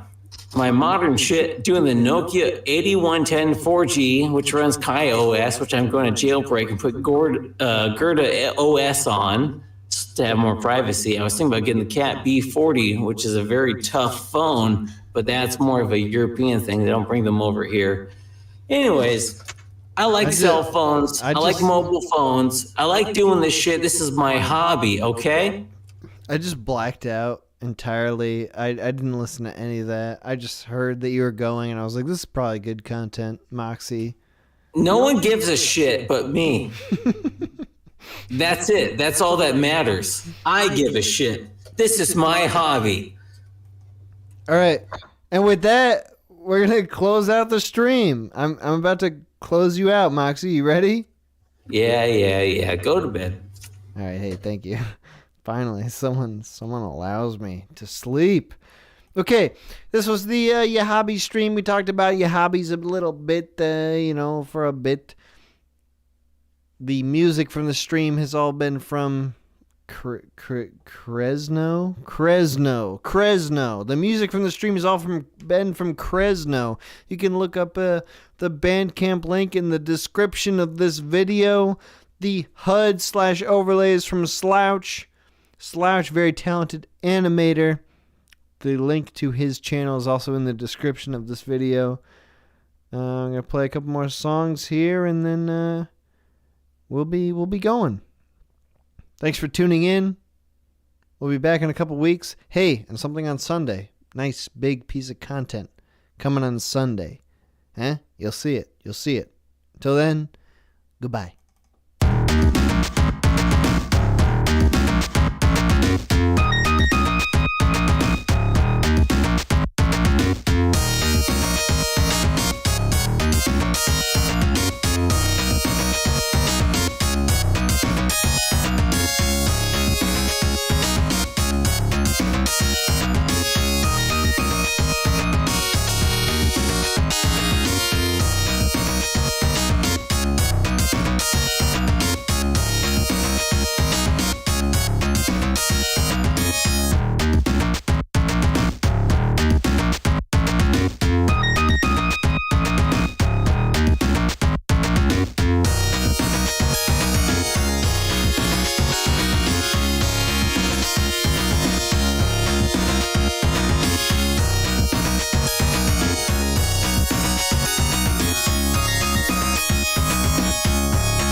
that. Now I'm in the limelight cause I rhyme tight. Time to get paid, blow up like the world trade. Born sinner, the opposite of a winner than the one I used to eat sardines for dinner. East of RG, Lucy B, get your free. Fuck master, truck, smoke, bug, soft ski. I'm blowing up like you thought I would. Call a trip, same number, same hood. It's all good. And if you don't know, now you know, nigga.